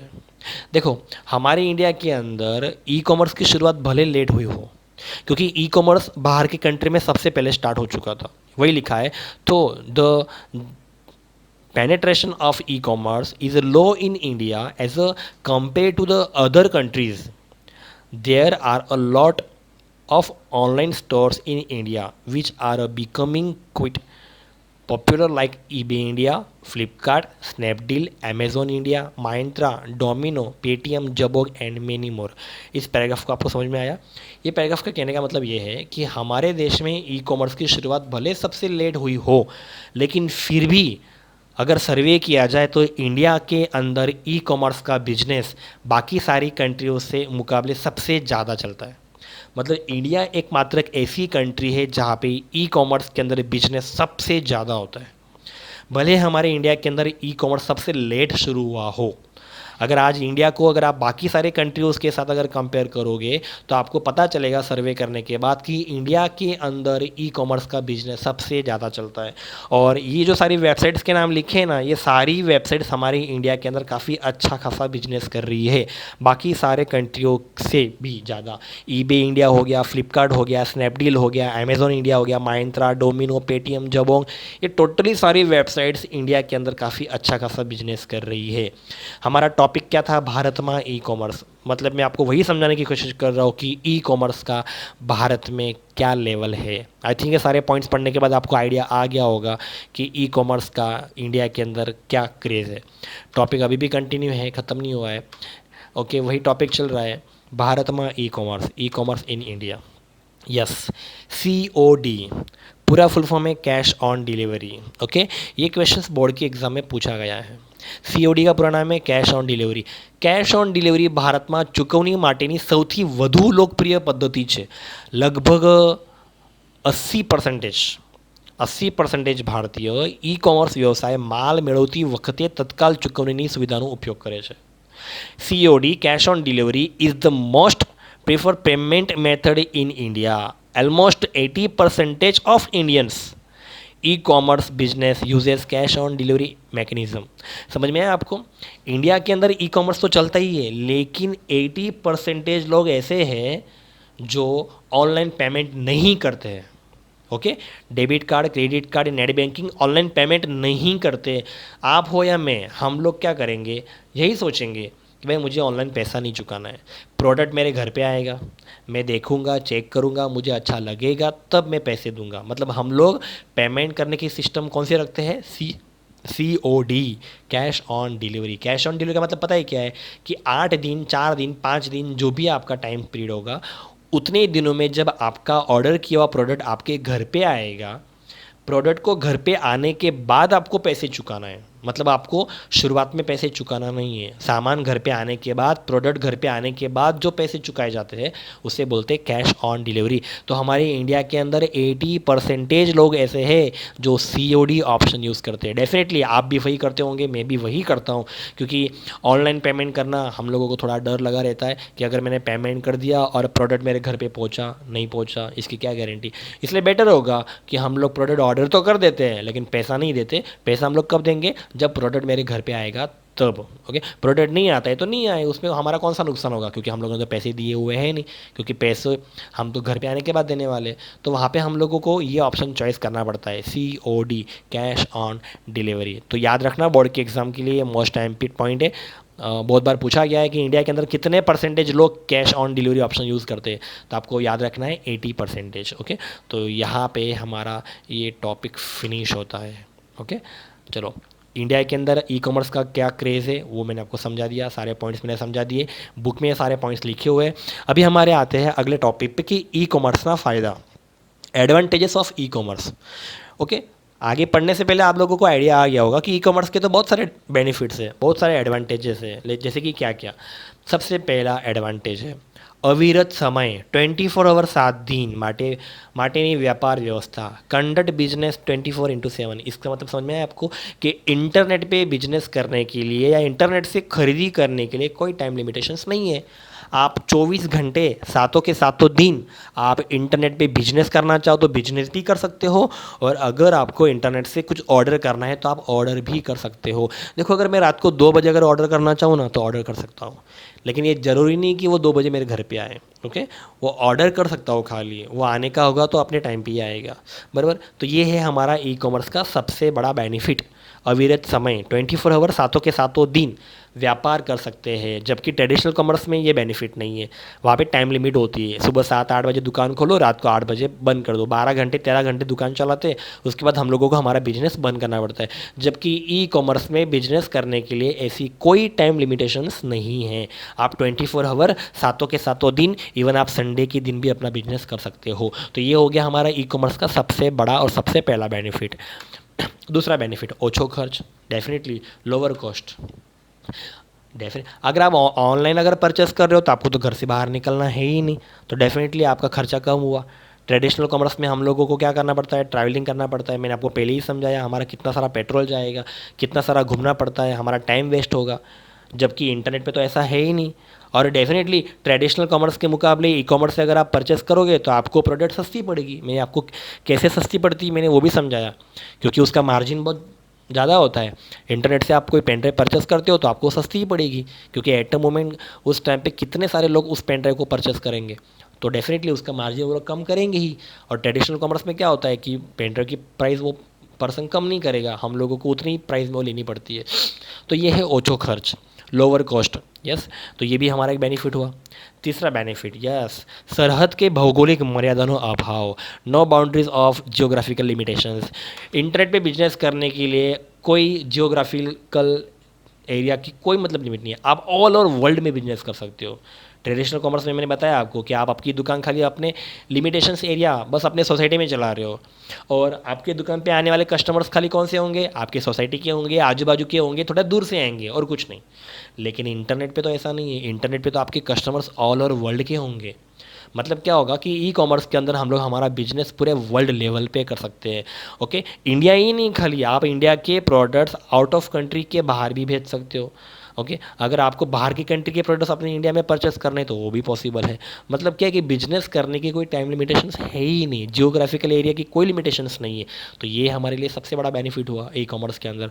तो आई होप कि आपको ये तीनों बेनिफिट समझ में आ गए कि 24 घंटे सातों के सातों दिन हम लोग बिजनेस कर सकते हैं, खर्चा कम होगा हमारा, और आप ऑल ओवर वर्ल्ड लेवल पे अपना बिजनेस कर सकते हो, बराबर। तो ये हो गए हमारे फ़ायदे। ओके, आगे और भी है। ઉન્નત અને વધુ સારી ग्राहक सेवा, improve and better customer service. Yes, आप इंटरनेट पे ऑनलाइन परचेस करते हो तो उनकी कस्टमर सर्विस काफ़ी बेटर होती है, बराबर। तो ये हो गए उसकी इमेजेस। ओके, कि उनका बंदा हमारे घर तक देने के लिए आता है। अगर आप फिर बाद में होम डिलीवरी का जो चार्ज होता है वो भी फ्री होता है, और डिपेंड करता है आपके प्रोडक्ट पे कि आपने कितने रुपए की प्रोडक्ट परचेस। अगर आप नॉर्मली मतलब कुछ ज़्यादा नहीं, ऐसे 250 350 450 के अगर आप कोई प्रोडक्ट परचेस कर रहे हो तो उसका डिलीवरी चार्ज वो अंदर ऐड कर सकते हैं। लेकिन अगर आप कुछ महंगा 1000 2000 या फिर अगर आप लाखों के आसपास कुछ परचेस करते हो तो फिर उसका फ्री डिलीवरी, मतलब उसका जो डिलीवरी होगा वो फ्री होगा। ओके, तो ये है उनकी कस्टमर सर्विस। ओके, और आप अगर फ्लिपकार्ट और अमेज़ोन से हमेशा कुछ ना कुछ परचेस करते रहोगे ना, तो एक बात याद रखना, आपका रिकॉर्ड वहाँ पे जनरेट होगा, हम उनके वैल्यूबल कस्टमर बन जाएंगे। तो वो हम लोगों को है ना इन फ्यूचर है ना बहुत सारे ऐसे स्कीम्स निकालेंगे। जैसे कि मैं मान लो अगर मैं अमेज़ोन से ऑलवेज़ कुछ ना कुछ परचेस करता रहता हूँ। ओके, कभी मैंने जीन्स लिया, कभी मैंने टी शर्ट लिया, कभी मैंने शूज़ लिया, तो ऐसे टाइम पे क्या होता है कि मेरा एक रिकॉर्ड जनरेट होगा अमेज़ोन के अंदर। तो अमेज़ोन वाला क्या सोचेगा कि ये कस्टमर मेरा वैल्यूबल कस्टमर है, ये हमेशा कुछ ना कुछ हमारी साइड से परचेस करता रहता है। तो इन फ्यूचर वो क्या करेगा, कुछ प्रोडक्ट्स है ना मेरे लिए सस्ते भी दे सकता है, स्कीम्स में देगा कि आपके लिए ये प्रोडक्ट सस्ता है, ऐसा वैसा। तो ये सब क्या है, उनकी एक बेटर सर्विस है हमारे लिए। ओके, हमारा रिकॉर्ड वो अपने पास रखते हैं। Yes, team work. ओके, इसमें तो टीम वर्क का होना बहुत ज़्यादा ज़रूरी है। ओके, क्योंकि ऑनलाइन अगर आप कुछ ऑर्डर करते हो तो वो कोई एक दो बंदे का काम तो है नहीं, मतलब कोई शॉप तो चला नहीं रहे, वो शॉप में क्या है कि एक दो पर्सन से हो जाता है, बराबर। कस्टमर्स को हैंडल करने के लिए अगर मैं एक आध शॉपकीपर रखूँ तो वो कस्टमर्स को हैंडल कर लेगा, जबकि इंटरनेट पे ऑनलाइन तो उनकी कितनी बड़ी टीम होती है, डिलीवरी बॉयज़ को ट्रेनिंग देनी पड़ती है, बहुत कुछ। ओके, तो ये पूरा क्या हो गया, टीम वर्क हो गया। अगर वो टीम वर्क में काम करते हैं तब जाके हमारा प्रोडक्ट हमारे तक पहुँच पाता है। तो ये एक बेनिफिट हुआ। ओके, उसके बाद यस परिवहनના સમય અને ખર્ચમાં ઘટાડો, eliminate travel time and cost. ये तो मैं पहले भी आपको एक्सप्लेन कर चुका हूँ, तो ये तो हमारा एक बेनिफिट तो है ही, क्योंकि ई कॉमर्स के अंदर क्या है, हम लोगों को ट्रैवलिंग नहीं करना पड़ेगा, हम लोगों का पेट्रोल बचेगा, हम लोग पोल्यूशन से सेफ हो सकते हैं, बराबर। क्योंकि घर पे बैठे बैठे आप चीज़ों को ऑर्डर कर रहे हो, तो उसमें तो आपका टाइम भी बचेगा और आपके पैसे भी बचेंगे। तो ये सब ई कॉमर्स के क्या हुए, बेनिफिट्स हुए। ओके, अब और एक बात, यस स्पीड, झड़प। आप अगर आज कोई प्रोडक्ट ऑर्डर करते हो तो वहाँ पे लिखा होता है कि विद इन 8 डेज 7 डेज वो प्रोडक्ट आपके घर पे पहुँच जाएगा, लेकिन जहाँ तक मैं जानता हूँ इतना टाइम तो नहीं लगता, वो 3 से 4 दिन में प्रोडक्ट हमारे घर पे आ जाता है, बराबर। अभी आप सोच रहे होंगे सर 3 से 4 दिन का वेट क्यों करें, क्योंकि कुछ प्रोडक्ट ऐसी होती है जो हम लोगों को शॉप पे नहीं मिलती है, उसके लिए हम लोगों को क्या करना पड़ता है, इंटरनेट को ही विजिट करना पड़ता है। बहुत सारी किताबें ले लो आप, बराबर। जैसे कि अभी फॉर एग्जांपल अगर आपको कोई फिजिक्स की किताब चाहिए, एच सी वर्मा की, okay, concept of physics, H C Verma के वो किताब है, उसके 2 पार्ट्स है। तो अगर आपको ये किताब अगर चाहिए तो मे भी शायद हो सकता है कि वो किसी स्टॉल पे ना मिले, किसी शॉप पे ना मिले, तो ऐसी सारी किताबें परचेस करने के लिए तो आपको नेट का यूज़ करना ही पड़ेगा, ई कॉमर्स के अंदर ही आपको किताबें मिलेगी। तो एटलीस्ट आपको 3 से 4 दिन की राह तो देखनी पड़ेगी। आप एम आई का मोबाइल ले लो, कभी कभी अगर एम आई का कोई नया मोबाइल लॉन्च होता है तो वो लोग डेट और टाइम फिक्स कर देते हैं कि इस तारीख को इतने इतने टाइम को दोपहर को 12 बजे हम लोग एम आई का ये मोबाइल लॉन्च करने वाले हैं। तो लोग मतलब क्या है कि रेडी होते हैं मोबाइल को परचेज़ करने के लिए, रेडी। तो ये सारी चीज़ें क्या है कि शॉप पे जाके शायद ना मिले, लेकिन ई कॉमर्स के अंदर आपको ऑनलाइन मिल जाएंगे, तो बहुत ही स्पीडली मिल जाएगा, 3 से 4 दिन में आपके तक वो प्रोडक्ट पहुंच भी जाएगा। तो ये भी हमारे लिए बेनिफिट हुआ। सबसे बड़ा बेनिफिट यह स्टे होम शॉप ऑनलाइन। जैसे कि देखो अभी पहला पॉइंट है, घर कार्यालय के कोईपण સ્થળેથી खरीदी, बाय फ्रॉम होम ऑफिस और एनी प्लेसेस। इंटरनेट पे ऑनलाइन ऑर्डर करने के लिए तो आप कोई भी प्लेस से ऑर्डर कर सकते हो ना, आप घर पे हो, आप ऑफिस पे हो, कहीं पे भी हो, आप ट्रैवलिंग कर रहे हो तो आप ट्रैवलिंग करते करते भी मोबाइल से शॉपिंग कर सकते हो। तो ये तो हमारे लिए सबसे बड़ा बेनिफिट हुआ, बराबर। हाँ, और अभी जो टाइम चल रहा है, ओके, अभी ऐसे टाइम पे तो कोई घर पे બહાર નીકળના પસંદ કરેગા નહીં, બરાબર। ઉત્પાદનની ખરીદી માટે પરિવહન ઓછું થતું હોવાથી યાતાયાત અને પ્રદૂષણમાં ઘટાડો, less travelling to purchase a product which further reduce pollution and traffic. Definitely हम अगर घर से बाहर नहीं निकल रहे, हम इंटरनेट पे जो भी परचेस कर रहे हैं ऑनलाइन, वो घर पे बैठे बैठे कर रहे हैं, तो डेफिनेटली अगर मैं घर से बाहर नहीं निकलूँगा तो उतना तो पोल्यूशन कम होगा। मेरे जैसे ऐसे 10% भी अगर घर पे बैठे बैठे ऑनलाइन ऑर्डर करेंगे तो इसका मतलब कि कितना सारा पोल्यूशन हम लोग एक दिन का रोक सकते हैं। तो ये तो हमारे लिए, देश के लिए, हमारे कंट्री के लिए बेनिफिट ही हुआ, और हमारी हेल्थ के लिए भी अच्छा है, रेडी। और अभी जिस तरह की कंडीशन चल रही है कोरोना के अंदर, तो हम तो घर पे बैठे बैठे रहना ही पसंद करेंगे। अगला पॉइंट उसका ही है, आरोग्यलक्षी सेवाओं एंड डिस्टेंस लर्निंग अभ्यास, health care services and distance learning अभ्यास। जैसे कि देखो अभी अभी हम लोगों को स्कूल कॉलेज विजिट करने की ज़रूरत नहीं है।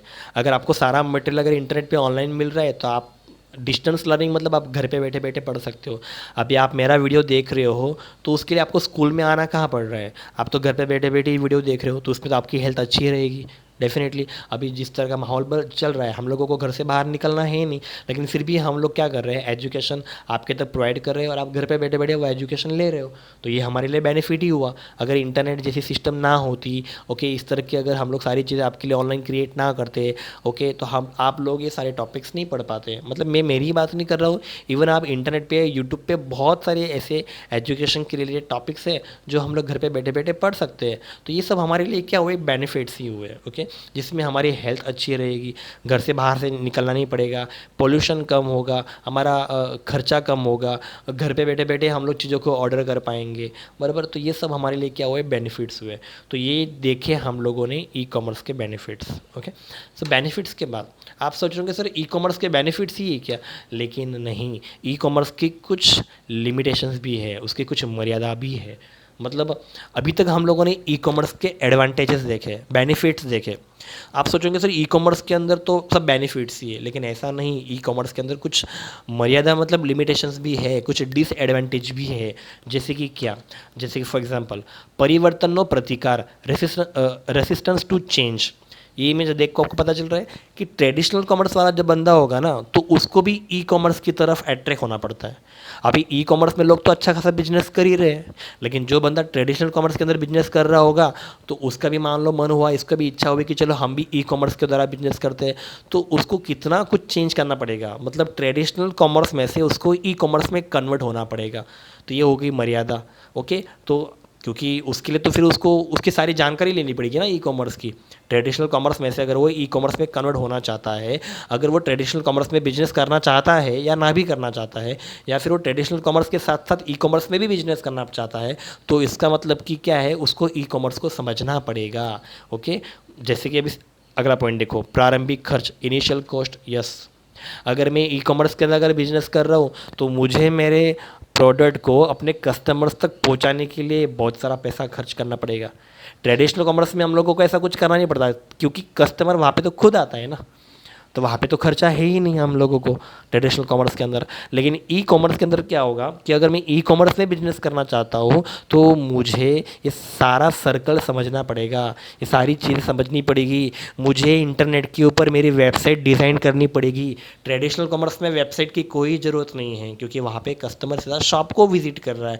लेकिन अगर आप ई कॉमर्स में बिजनेस करना चाहते हो तो आपको अपनी खुद की वेबसाइट बनानी पड़ेगी, आपके प्रोडक्ट्स वहाँ पे रखने पड़ेंगे, आपको अलग सी ट्रेनिंग लेनी पड़ेगी। अगर कोई कस्टमर आपकी वेबसाइट से कोई भी प्रोडक्ट ऑर्डर करता है तो आपको उस ऑर्डर को उसके घर तक पहुंचाने के लिए जो भी खर्चा होगा वो सब कुछ आपको मैनेज करना पड़ेगा। ये सब ई कॉमर्स के अंदर आएगा। ओके, अगला पॉइंट है सुरक्षा। डेफिनेटली हम लोगों को इंटरनेट के ऊपर सेफ्टी नहीं मिलती है, सुरक्षा नहीं मिलती है। देखो हम लोग डिसएडवांटेजेस पढ़ रहे हैं, लिमिटेशंस पढ़ रहे हैं। दुकान पे जाके अगर आप परचेस कर रहे हो तो उसमें तो सुरक्षा जैसा कुछ मुद्दा है ही नहीं, लेकिन इंटरनेट से अगर आप जब कुछ ऑर्डर करोगे तो वहाँ पे हम लोगों को डर लगेगा। क्योंकि देखो अगर आप लोगों ने cash on delivery option choice किया है तो डजेंट मैटर, तो डरने की कोई ज़रूरत ही नहीं है। लेकिन अगर आप ऑनलाइन पेमेंट करोगे by debit card, by credit card, तो आपका डेटा हैक होने के चांसेस तो होंगे। तो इसका मतलब कि इंटरनेट पे हम जब शॉपिंग करेंगे तो हम लोगों को सेफ्टी बिल्कुल नहीं मिलती। ओके, गोपनीयता, प्राइवेसी, आपकी प्राइवेसी कोई काम की नहीं।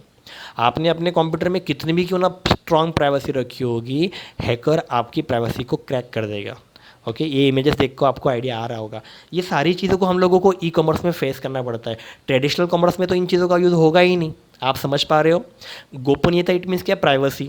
हम लोगों ने मैंने मेरे वेबसाइट को आईडी रखा हुआ है, पासवर्ड रखा हुआ है, बराबर, मेरे डेबिट कार्ड का पासवर्ड, मेरे क्रेडिट कार्ड का पासवर्ड। अगर आप इंटरनेट पे अगर इस तरह का कोई भी ट्रांजेक्शन्स करते हो, सोचो एट द मोमेंट उस टाइम पे अगर कोई हैकर अगर ऑनलाइन होगा और हैकर को पता है कि आप शॉपिंग कर रहे हो। ओके, अब होगा क्या पता है कि आप जब ट्रांजैक्शन करोगे अपने डेबिट कार्ड से या अपने क्रेडिट कार्ड से, तो हो सकता है कि आपकी सारी डिटेल हैकर हैक कर ले, आपके अकाउंट का सारा पैसा वो अपने अकाउंट में खींच ले। तो इस तरह के केसेस इंटरनेट के ऊपर बनते हैं, तो आपकी प्राइवेसी वो इजीली क्रैक कर लेगा। हैकर के लिए हमारे गुजराती की बुक में अनधिकृत व्यक्ति ऐसा शब्द यूज़ किया हुआ है, जबकि इंग्लिश मीडियम की बुक में हैकर ही यूज़ किया हुआ है। मतलब ये जो है ना, ये हमारे लिए क्या है, एक डिसएडवांटेज है कि हम लोगों को इंटरनेट के ऊपर सेफ्टी नहीं मिलती, सुरक्षा नहीं मिलती, हमारी प्राइवेसी का कोई मतलब नहीं है। आपने कितना भी क्यों ना स्ट्रॉन्ग प्राइवेसी रखा हो, हैकर आपकी प्राइवेसी को ईजिली क्रैक कर लेगा। तो ये सारी चीज़ों को हम लोगों को इंटरनेट के ऊपर ऑनलाइन फेस करना पड़ता है। तो बेटर नहीं होगा कि हम सीधा डायरेक्ट शॉप पे जाके शॉपिंग करें, क्योंकि वहाँ पे तो ये सारी चीज़ों को फेस करना नहीं पड़ेगा, क्योंकि वहाँ पे जो हम लोग पेमेंट करेंगे वो तो सीधा डायरेक्ट हाथों हाथ पैसे देंगे और प्रोडक्ट को लेके भी आ जाएंगे। जबकि इंटरनेट के ऊपर तो ऐसा नहीं है। इंटरनेट के ऊपर जब हम लोग ऑनलाइन शॉपिंग करते हैं तो हम लोगों को ये सारी प्रॉब्लम को फेस करना पड़ता है, मन में डर लगा रहता है। ज़रूरी नहीं कि आपके साथ ये होगा ही, लेकिन ऐसा होता है। ऐसा हो सकता है कि वो पर्सन आप ही हो कि हैकर आपकी डिटेल हैक कर ले और आपका सारा पैसा अपने अकाउंट में ट्रांसफ़र कर ले। तो ये है डिसएडवांटेज, ये लिमिटेशंस है। ओके, उसके बाद विश्वासनो अभाव, लैक ऑफ ट्रस्ट। हम लोगों को क्या पता है, अमेज़ोन हो या फ्लिपकार्ट हो, चलो ये तो काफ़ी ट्रस्टेबल वेबसाइट है ना। ओके, ऐसे तो कितनी सारी वेबसाइट्स है, लेकिन अमेज़ोन और फ्लिपकार्ट इस पर हम लोग ट्रस्ट कर सकते हैं? बोलो, हम सोचते हो कि बहुत बड़ी वेबसाइट है, लेकिन फिर भी हम लोगों का उन पर ट्रस्ट नहीं होगा। अगर आप लोगों ने मान लो पैसे दे दिए, फिर भी आपके मन में डर तो लगा ही रहेगा कि प्रोडक्ट मेरे घर पे आएगा कि नहीं आएगा। समझ में आ रहा है आपको? अगर आप लोगों ने ऑनलाइन पेमेंट कर दिया, चाहे वेबसाइट फ्लिपकार्ट की क्यों ना हो, चाहे वेबसाइट अमेज़ॉन की क्यों ना हो, लेकिन जब तक वो प्रोडक्ट मेरे घर पे नहीं आता तब तक तो मुझे मन में डर लगा ही रहेगा। डेफिनेटली समझ में आ रहा है आपको, क्योंकि आप उसका पेमेंट कर चुके हो। अगर आप लोगों ने सीओडी ऑप्शन रखा होगा तो डरने की तो कोई ज़रूरत ही नहीं है, क्योंकि आपके पैसे तो सेफ़ है, आपके पैसे तो गए ही नहीं है, क्योंकि आप लोगों ने ऑप्शन चॉइस किया था सीओडी, कैश ऑन डिलीवरी। इसका मतलब क्या होगा कि सामान घर पे आने के बाद मुझे पैसे देने हैं, तो पैसे डूबने के तो कोई चांसेस ही नहीं है। तो ऐसे किस्से में तो आपको डर नहीं लगेगा। लेकिन मैं बात कब की कर रहा हूँ, अगर आपने ऑनलाइन पेमेंट कर दिया है तो ऑनलाइन पेमेंट करने के बाद वो प्रोडक्ट मेरे घर तक नहीं आता है, तब तक मेरे मन में डर लगा रहेगा, मतलब लैक ऑफ ट्रस्ट, हमारा उन पे विश्वास नहीं है। फिर चाहे वो वेबसाइट अमेज़ॉन की क्यों ना हो, फ्लिपकार्ट की क्यों ना हो। ओके, उत्पादन ने પહોંચાડવાનો समय, time for delivery of products. देखो, शॉप पे जाओगे तो तुरंत आपको हाथों हाथ प्रोडक्ट मिल जाएगा। ऑनलाइन अगर आप करोगे तो आप सोचो आपकी प्रोडक्ट, अभी फॉर एग्जांपल कि अगर मैं सूरत से अगर प्रोडक्ट ऑर्डर कर रहा हूँ तो इसका ये मतलब नहीं कि वो प्रोडक्ट सूरत के अंदर होगा, वो प्रोडक्ट अहमदाबाद, बैंगलोर, कहीं से भी आ सकता है। तो हम तक पहुँचते पहुँचते उसको 3 से 4 दिन का टाइम तो लगेगा ही, बराबर। तो इतना ये भी हमारे लिए क्या हो गया पता है, एक डिसएडवांटेज ही हो गया, क्योंकि हम लोग बहुत ज़्यादा एक्साइटमेंट होते हैं हमारे प्रोडक्ट को लेके कि यार मैंने मोबाइल परचेज़ किया है, कब मिलेगा मुझे मेरा मोबाइल, कब मिलेगा। तो हम लोगों को 3 से 4 दिन का वेट करना पड़ता है, जो हमारे लिए एक डिसएडवांटेज है। जबकि शॉप में जाके अगर आप मोबाइल लोगे तो वो तो आपको हाथों हाथ मिल जाएगा, तो कितनी अच्छी बात है। लेकिन इंटरनेट पर क्या करना पड़ता है, हम लोगों को टाइम, हम लोगों को वेट करना पड़ता है। सेकंड थिंग, देखो, खाने की चीज़ें, वेजिटेबल्स, फूड्स, फ्रूट्स, ये सारी चीज़ें हम लोग इंटरनेट से नहीं मंगा सकते, क्योंकि ये सारी चीज़ें अगर इंटरनेट से मंगाते हो तो इसकी क्या गारंटी कि आप जो इंटरनेट से मंगा रहे हो वो फ्रेश है। क्योंकि ये सारी चीज़ों के लिए तो हम लोगों को शॉप पे जाना, विजिट करना ही बेटर होगा, जो कि मैं आपको पहले समझा चुका हूँ।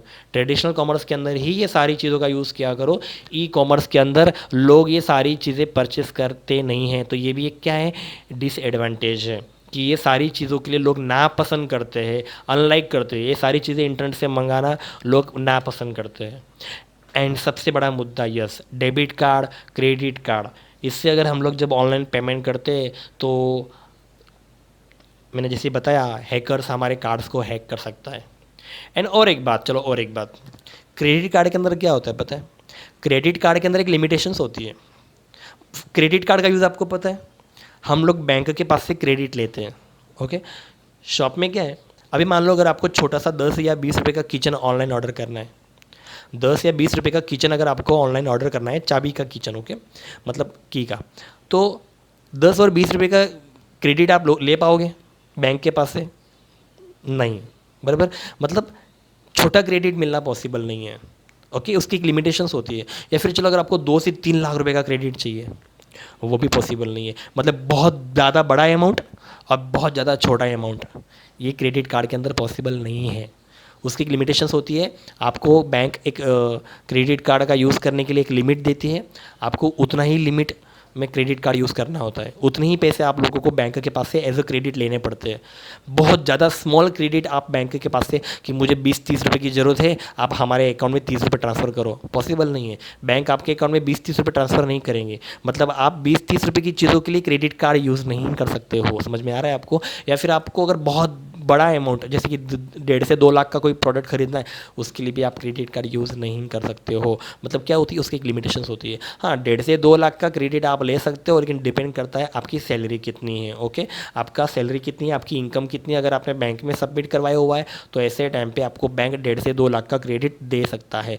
तो ये भी हमारे लिए एक डिसएडवांटेज ही हुआ कि आप स्मॉल से स्मॉल अमाउंट और बड़ा से बड़ा अमाउंट आप क्रेडिट कार्ड के थ्रू नहीं ले सकते हो। तो ये सब क्या हो गए, ई कॉमर्स की कुछ डिसएडवांटेजेस है। ओके, ये सारी चीज़ें मैंने आपको समझा दी। हम लोगों को विश्वास नहीं मिलता। विश्वास के अंदर और एक चीज़ क्या है पता है, कि मान लो कि अगर आपका प्रोडक्ट घर पे आ भी गया, आपने पैसे दे दिए, चलो आपने पैसे दे दिए, ऑनलाइन आपने पैसे दे दिए है, प्रोडक्ट घर पे अगर आ भी गया और अगर आपको प्रोडक्ट अच्छा नहीं लगा और आपने उस प्रोडक्ट को रिटर्न कर दिया, तो रिटर्न करने के बाद फिर हमारे पैसों का क्या हमारा पैसा हम लोगों को वापस मिलेगा? क्योंकि आपने तो पेमेंट कर दिया है। सीओडी ऑप्शन रखा होता तो बात और है, मैं सीओडी ऑप्शन की बात नहीं कर रहा हूँ, मैं बात तब की कर रहा हूँ कि मान लो कि आपने पैसा दे दिया है, आपने ऑनलाइन पैसा चुका दिया और 8 दिन के बाद जब वो प्रोडक्ट, 3-4 दिन के बाद वॉटेवर, जब वो प्रोडक्ट आपके घर पे आएगा और मान लो कि आपको वो प्रोडक्ट अच्छा नहीं लगा, आपने टी शर्ट मंगवाई, वो आपको ठीक से फिटिंग में नहीं आ रही है, लूज़ हो रही है, और आप क्या कर रहे हो, उस प्रोडक्ट को रिटर्न कर रहे हो। तो ऐसे टाइम पे आपने जो पैसा चुकाया था वो आपको वापस रिटर्न मिलेगा कि नहीं मिलेगा? ओके, वो आपके अमेज़ॉन के अकाउंट में जमा हो जाएगा, फिर आपको उस पैसों से वापस दूसरा कोई प्रोडक्ट परचेस करना पड़ेगा, जबकि वो अमाउंट आपको वापस रिटर्न मतलब आपको बैंक में नहीं मिलेगा, रिटर्न मिलेगा लेकिन आपके अमेज़ॉन के अकाउंट के अंदर मिलेगा, और आप उस बैलेंस का यूज़ वापस किसी और प्रोडक्ट को परचेस करने में कर सकते हो। एंड और एक बात कि जो बंदा आपके घर तक आ रहा है तो उसका आने जाने का खर्चा कौन देगा? अगर वो फ्री ऑफ कॉस्ट होगा तो अच्छी बात है, लेकिन अगर फ्री ऑफ कॉस्ट नहीं होगा तो उसका चार्ज कौन देगा? भले आप प्रोडक्ट को कैंसिल कर रहे हो लेकिन उस बंदे का आने का जाने का चार्ज तो आपको देना पड़ेगा ना। ये सारी चीज़ें विश्वास नो अभाव, लैक ऑफ ट्रस्ट में आती है। ये सारे मुद्दे हमारे पॉइंट बुक में लिखे हुए हैं, आप एक बार रीड कर लें तो आपको बेटर समझ में आएगा। ओके, उसके बाद अगली स्लाइड है ई कॉमर्सની વ્યવસાયિક પ્રતિકૃતિઓ, ई कॉमर्सના बिजनेस मॉडल। यहाँ से हमारे चैप्टर का कंसेप्ट थोड़ा चेंज होता है।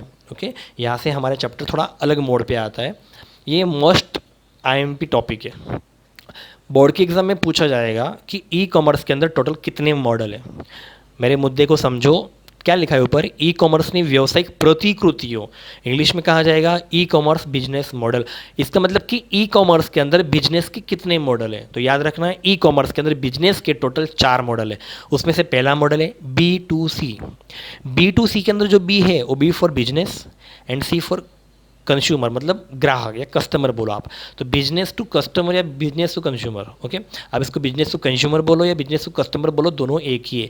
गुजराती के अंदर लिखा जाएगा व्यवसाय थी ग्राहक, बिजनेस मतलब व्यवसाय, कस्टमर मतलब ग्राहक। ओके, और यह रही उसकी इमेज। एक ग्रीन वाला जो दिख रहा है ना वो बिजनेसमैन है, जो ब्लू वाला दिख रहा है वो कस्टमर है। ओके, तो एक साइड पे कौन हुआ, बिजनेसमैन, और एक साइड पे कौन हुआ, कस्टमर। तो ये हुआ पहला मॉडल। दूसरा मॉडल है B2B, मतलब पहला बी वो भी बिजनेस का, दूसरा बी वो भी बिजनेस का। बिजनेस टू बिजनेस मतलब एक साइड पे व्यापारी है, दूसरे साइड पे भी व्यापारी है, मतलब एक साइड पे व्यवसाय, दूसरे साइड पे भी व्यवसाय, इसलिए गुजराती में लिखा है व्यवसाय थी व्यवसाय। इंग्लिश में B2B, बिजनेस टू बिजनेस, ये रही उसकी इमेज। मतलब यहाँ पे भी लेफ्ट साइड पे भी बिजनेसमैन होगा एंड राइट साइड पे भी बिजनेसमैन ही होगा, दोनों साइड पे बिजनेसमैन होंगे। ये हो गया ई कॉमर्स बिजनेस का दूसरा मॉडल।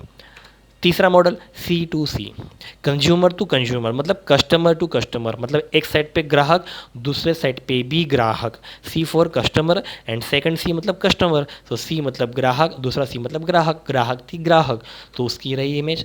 ये जो पर्सन है वो भी कस्टमर है, ये जो पर्सन है वो भी कस्टमर है। जब दो कस्टमर आपस में कुछ डील कर रहे होंगे तो वो होगा C2C के अंदर आएगा। तो ये हो गया ई कॉमर्स बिजनेस मॉडल का तीसरा मॉडल। एंड लास्ट चौथा मॉडल है C2B, मतलब C मतलब कंज्यूमर, B मतलब बिजनेस, ग्राहक थी व्यवसाय, C मतलब ग्राहक, B मतलब व्यवसाय। ओके ओके, अब इसमें क्या है कि ब्लू वाला कस्टमर है और ग्रीन वाला बिजनेस वाले, मतलब यही इमेज है लेकिन इसको मैंने रोटेट कर दिया है। तो आप यहाँ पे क्या सोच रहे हो कि यहाँ पे बिजनेसमैन अपना प्रोडक्ट कस्टमर को बेच रहा है, समझ में आया? यहाँ पे बिजनेसमैन अपना प्रोडक्ट कस्टमर को बेच रहा है, तो यहाँ पे क्या कस्टमर अपना प्रोडक्ट बिजनेसमैन को बेच रहा है? ऐसा होगा? जी नहीं। ओके, तो ये सारे टॉपिक मैं आपको डीप में समझाता हूँ, लेकिन फिलहाल आप इतना माइंड में ले लो, अगर बोर्ड की एग्जाम में सवाल पूछा गया कि ई कॉमर्स के अंदर बिजनेस के कितने मॉडल है, तो टोटल 4 मॉडल है। B2C, B2B, C2C, C2B। Full form भी याद रखने हैं। B2C it means business to customer, B2B मतलब बिजनेस टू बिजनेस, C2C मतलब कस्टमर टू कस्टमर, C2B मतलब कस्टमर टू बिजनेस। व्यवसाय थी ग्राहक, व्यवसाय थी व्यवसाय, ग्राहक थी ग्राहक, ग्राहक थी व्यवसाय। अब ये चारों को हम लोग थोड़ा डीप में समझते हैं। उसमें से हमारा सबसे पहला टॉपिक है B2C, बिजनेस टू कस्टमर, व्यवसाय थी ग्राहक, जहाँ पे एक साइड पे व्यापारी हो और दूसरे साइड पे कस्टमर हो। देखो ये इमेज देखो आप, ये बिजनेस का हब है और ये जो 2 घर दिख रहे हैं ना वो कस्टमर्स के। इट मीन्स क्या है कि इन कस्टमर ने कुछ ऑनलाइन ऑर्डर किया होगा, तो यहाँ से उनकी प्रोडक्ट क्या हो रही है, डिलीवरी हो रही है इसके थ्रू। ओके, तो ये किसका एग्जांपल हुआ? B2C का। मतलब B2C मॉडल पता है एक ऐसा मॉडल है जहाँ पे एक साइड पे बिजनेसमैन हो और एक साइड पे कस्टमर हो। समझ में आ रहा है? बहुत ही ईजी और बहुत ही सिंपल टॉपिक है। अगर आपको पूछा कि B2C मॉडल के अंदर कौन होता है, सिंपल, जैसा नाम वैसा ही उसके अंदर काम है। सो B for business, C for customer. एक साइड पे व्यापारी होना चाहिए और एक साइड पे ग्राहक होना चाहिए, एक साइड पे बिजनेसमैन होना चाहिए, एक साइड पे कस्टमर होना चाहिए। जहाँ पे बिजनेसमैन अपना प्रोडक्ट कस्टमर को बेच रहा है, सो वो मॉडल होगा B2C का, बराबर। और ઇન્ટરનેટ પર આ પ્રતિકૃતિ સૌથી વધુ જોવા મળે છે. This is the type of e-commerce that the consumer are most likely to see on internet. Definitely ये मॉडल इंटरनेट पे सबसे ज़्यादा यूज़ होगा ना, क्योंकि इंटरनेट पे ज़्यादा करके वेबसाइट B2C की तो है, क्योंकि B मतलब व्यापारी, बिजनेस, C मतलब कस्टमर। सारे बिजनेसमैन अपना अपना प्रोडक्ट इंटरनेट के द्वारा बेच रहे हैं और हम लोग कौन है, कस्टमर है जो उनको खरीद रहे हैं। जैसे कि उसके एग्जांपल्स मैं आपको बताता हूँ। For example, examples of B2C के एग्जांपल कौन से होंगे, बहुत सारे होंगे, हमारी बुक में लिखे हुए हैं। Amazon.com, Rediff.com, Fabmart.com, Flipkart.com। कैसे? क्योंकि Amazon एक बिजनेस कर रहा है, तो Amazon अपने प्रोडक्ट्स हम लोगों को बेच रहा है, तो Amazon को हो गया बिजनेसमैन, और हम लोग वहाँ से खरीद रहे तो हम लोग कौन हो गए, कस्टमर्स, बराबर। तो ये किसका एग्जांपल हुआ, B2C का। सो रेडिफ में भी ऐसे ही है कि रेडिफ वाले अपना बिजनेस, अपना प्रोडक्ट सेल कर रहे हैं और हम लोग क्या कर रहे हैं, वहाँ से परचेस कर रहे हैं, तो ये भी एग्जांपल हो गया B2C का। फ्लिपमार्ट का भी वही हो गया। फ्लिपकार्ट के अंदर भी वैसे ही कि फ्लिपकार्ट एक बिजनेस वेबसाइट है, तो वो अपने प्रोडक्ट इंटरनेट से ऑनलाइन बेच रहे हैं और हम लोग वहाँ से क्या कर रहे हैं, खरीद रहे हैं, क्योंकि हम लोग कस्टमर्स हैं। तो यहाँ पे एक साइड पे कौन हुआ, बिजनेसमैन, और एक साइड पे कौन हुआ, कस्टमर। तो ऐसी कोई वेबसाइट है जहाँ पे बिजनेसमैन और कस्टमर इन दोनों के रिलेशन दिखाई दे रहे हैं, तो ऐसे रिलेशन को, ऐसे मॉडल को B2C कहा जाएगा। जाहिर सी बात है, इंटरनेट पे सबसे ज़्यादा यूज़ होने वाला मॉडल तो यही होगा ना, क्योंकि इंटरनेट के ऊपर सबसे ज़्यादा वेबसाइट तो B2C की ही होगी, बराबर। 100 में से 80 से 90% या 70 से 80% वेबसाइट आपको B2C की ही मिलेगी इंटरनेट के ऊपर। क्यों? क्योंकि एक साइड पे अपना बिजनेस हो रहा है और एक साइड पे कस्टमर्स क्या कर रहे हैं, वो सारे प्रोडक्ट्स को खरीद रहे हैं। तो इसीलिए ये मॉडल इंटरनेट पे चलने वाला सबसे पॉपुलर मॉडल है। इसका मतलब कि इंटरनेट के ऊपर तो लाखों वेबसाइट्स है, करोड़ों वेबसाइट्स है, लेकिन उसके अंदर सबसे ज़्यादा वेबसाइट्स किसकी है, B2C की। ये तो जस्ट एग्जाम्पल है हमारी बुक में दिया हुआ, न जाने ऐसी और भी कितनी सारी वेबसाइट्स है जो B2C मॉडल के अंदर आती होगी। ये तो मैंने वही एग्जाम्पल लिखे हुए हैं जो हमारी बुक में है। ये टॉपिक आप बुक में निकालो और अंडरलाइन करो। ये एग्जाम में आ सकता है कि B2C के एग्जाम्पल्स, मुझे B2C की वेबसाइट के नाम बताओ, तो आपको ये एग्जाम्पल बताने हैं। Amazon.com, Rediff.com, Fabmart.com and Flipkart.com। तो ये हो गया B2C का एग्जांपल। मुझे नहीं लगता कि ये स्लाइड टफ है या आपको समझ में ना आई होगी। बहुत इजी स्लाइड है, सिंपल सा मेथड है, सिंपल सा कंसेप्ट है, जहाँ पे एक साइड पे व्यापारी हो और दूसरी साइड पे कस्टमर हो। बात finish, okay. Business to customer. आपको एग्जाम के लिए इसका फुल फॉर्म याद रखना है, एंड सेकंड थिंग, आपको उसके एग्जाम्पल्स याद रखना है। फुल फॉर्म, इसका फुल फॉर्म याद रखना है और इसके एग्जांपल्स याद रखने हैं। Full form B2C, business to customer, and examples Amazon, Rediff, Fabmart and Flipkart. ये हो गया B2C मॉडल। B2C मॉडल के बाद अगला मॉडल है B2B, business to business. Simple से, मतलब सिंपल सा कॉमन सेंस है। B2B के अंदर ही हम लोगों को पता चल जाएगा कि एक साइड पे व्यापारी है एंड सेकंड साइड पे भी व्यापारी ही है। पहले मॉडल में क्या था, एक साइड पे व्यापारी था, दूसरे साइड पे कस्टमर था, जबकि इसमें क्या है, अभी दोनों साइड पे व्यापारी ही है। एक साइड पे बिजनेसमैन है, दूसरे साइड पे भी बिजनेसमैन है। मतलब दो बिजनेसमैन जब इंटरनेट पे ऑनलाइन बिजनेस करते हैं तो वो आता है B2B के अंदर। यहाँ पे अभी कस्टमर्स नहीं होंगे, यहाँ पे बिजनेसमैन होंगे। ये कोई बिजनेस हब है। ये होम के अंदर भी बिजनेसमैन बैठा होगा, यहाँ पे भी बिजनेसमैन बैठा होगा, यहाँ पे भी बिजनेसमैन बैठा होगा। जैसे कि फॉर एग्जांपल, डीलर और शॉपकीपर।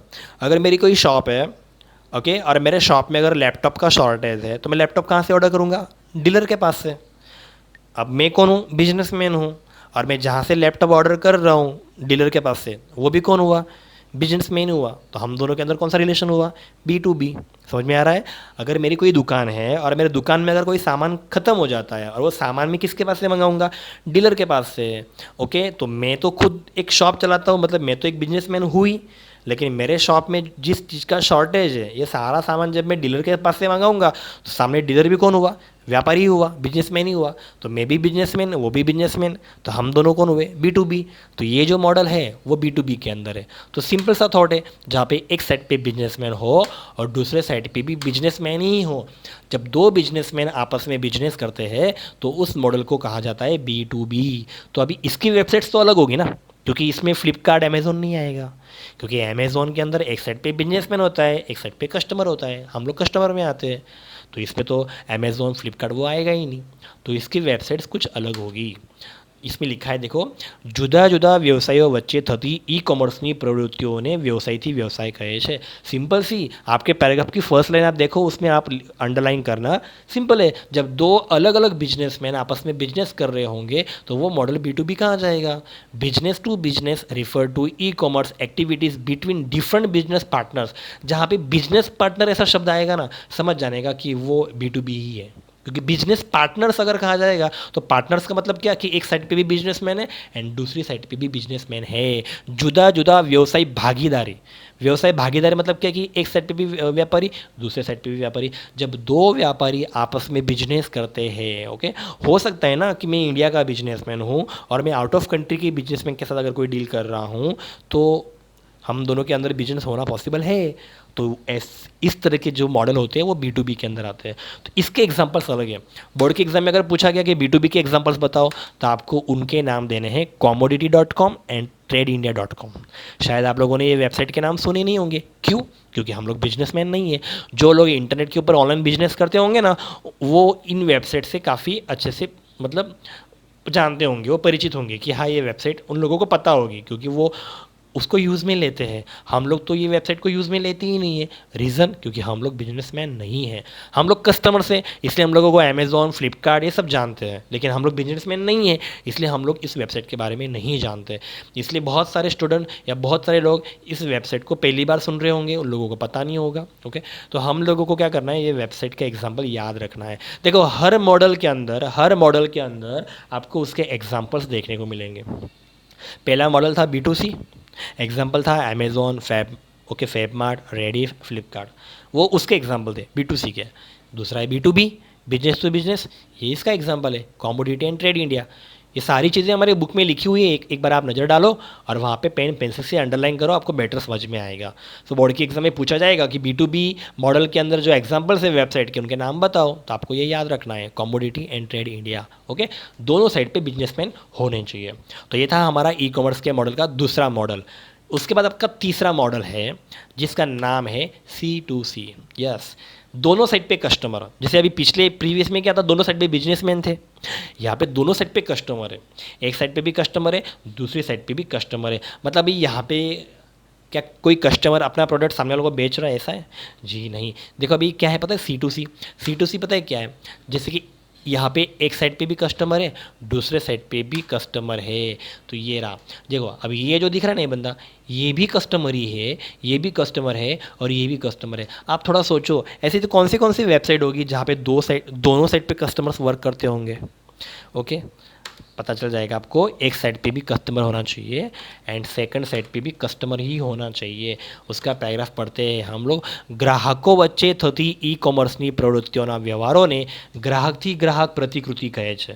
मतलब consumer to consumer C2C refer to e commerce activities involving transactions between and among the consumers. मतलब जब एक ग्राहक दूसरे ग्राहक के साथ इंटरनेट के ऊपर कोई भी एक्टिविटी करता है तो वो C2C के अंदर आता है। और उसका सबसे बड़ा एग्जाम्पल है ऑक्शन।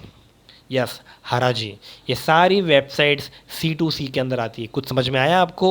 आई थिंक एग्जाम्पल को देखने के बाद आपका ये टॉपिक क्लियर हो गया होगा, क्योंकि eBay, OLX, क्विकर, ये सब ऑक्शंस की वेबसाइट से, हराजी की वेबसाइट से। और यहाँ पे तो दोनों साइड पे कस्टमर्स ही होते हैं, क्योंकि एक कस्टमर अपनी पुरानी चीज़ बेच रहा होता है तो दूसरी साइड पे कस्टमर उसके लिए बोली लगा के उसको खरीद रहा होता है। तो यहाँ पे तो इस मॉडल के अंदर कोई बिजनेसमैन है ही नहीं, यहाँ पे दोनों साइड पे कस्टमर्स ही है। मान लो कि अगर मुझे मेरा लैपटॉप या मोबाइल OLX पे सेल करना है, क्विकर पे सेल करना है, ओके, तो मैं भी कस्टमर ही हूँ और मेरा मोबाइल जो सामने परचेस करेगा वो भी कस्टमर ही है। इसका मतलब क्या है कि दोनों साइड पे कौन है? कस्टमर्स ही है। तो C2C ये जो मॉडल है वो स्पेशली ऑक्शन के लिए बनाया गया है, हराजी के लिए बनाया गया है। तो ये है उसके examples, eBay, OLX and Quikr. Okay हमारी बुक में ये दिए हुए हैं। दोनों साइड पे कस्टमर्स होने चाहिए, इट मीन्स वो मॉडल होगा C2C का, ग्राहक टू ग्राहक, कंज्यूमर टू कंज्यूमर। अभी ई कॉमर्स का आखिरी और चौथा मॉडल है जो थोड़ा यूनिक है, C2B। ओके मतलब कस्टमर टू बिजनेसमैन, ग्राहक थी व्यवसाय। अब आप सोच रहे होंगे सर ऐसा कौन सा मॉडल है जहाँ पे ग्राहक बेचता है व्यापारी को?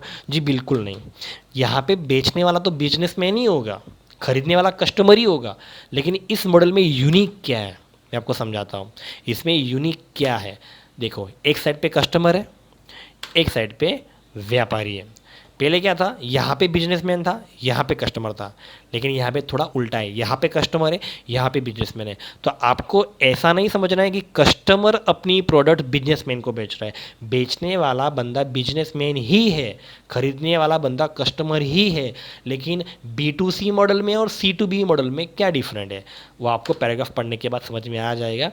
इस पैराग्राफ को पढ़ो, क्या लिखा हुआ है। જ્યારે ગ્રાહક દ્વારા ઉત્પાદન કે સેવાની કિંમત નક્કી કરવામાં આવે છે ત્યારે ગ્રાહકથી વ્યવસાય પ્રતિકૃતિ અવળી હરાજીને સમાવતી પદ્ધતિ છે।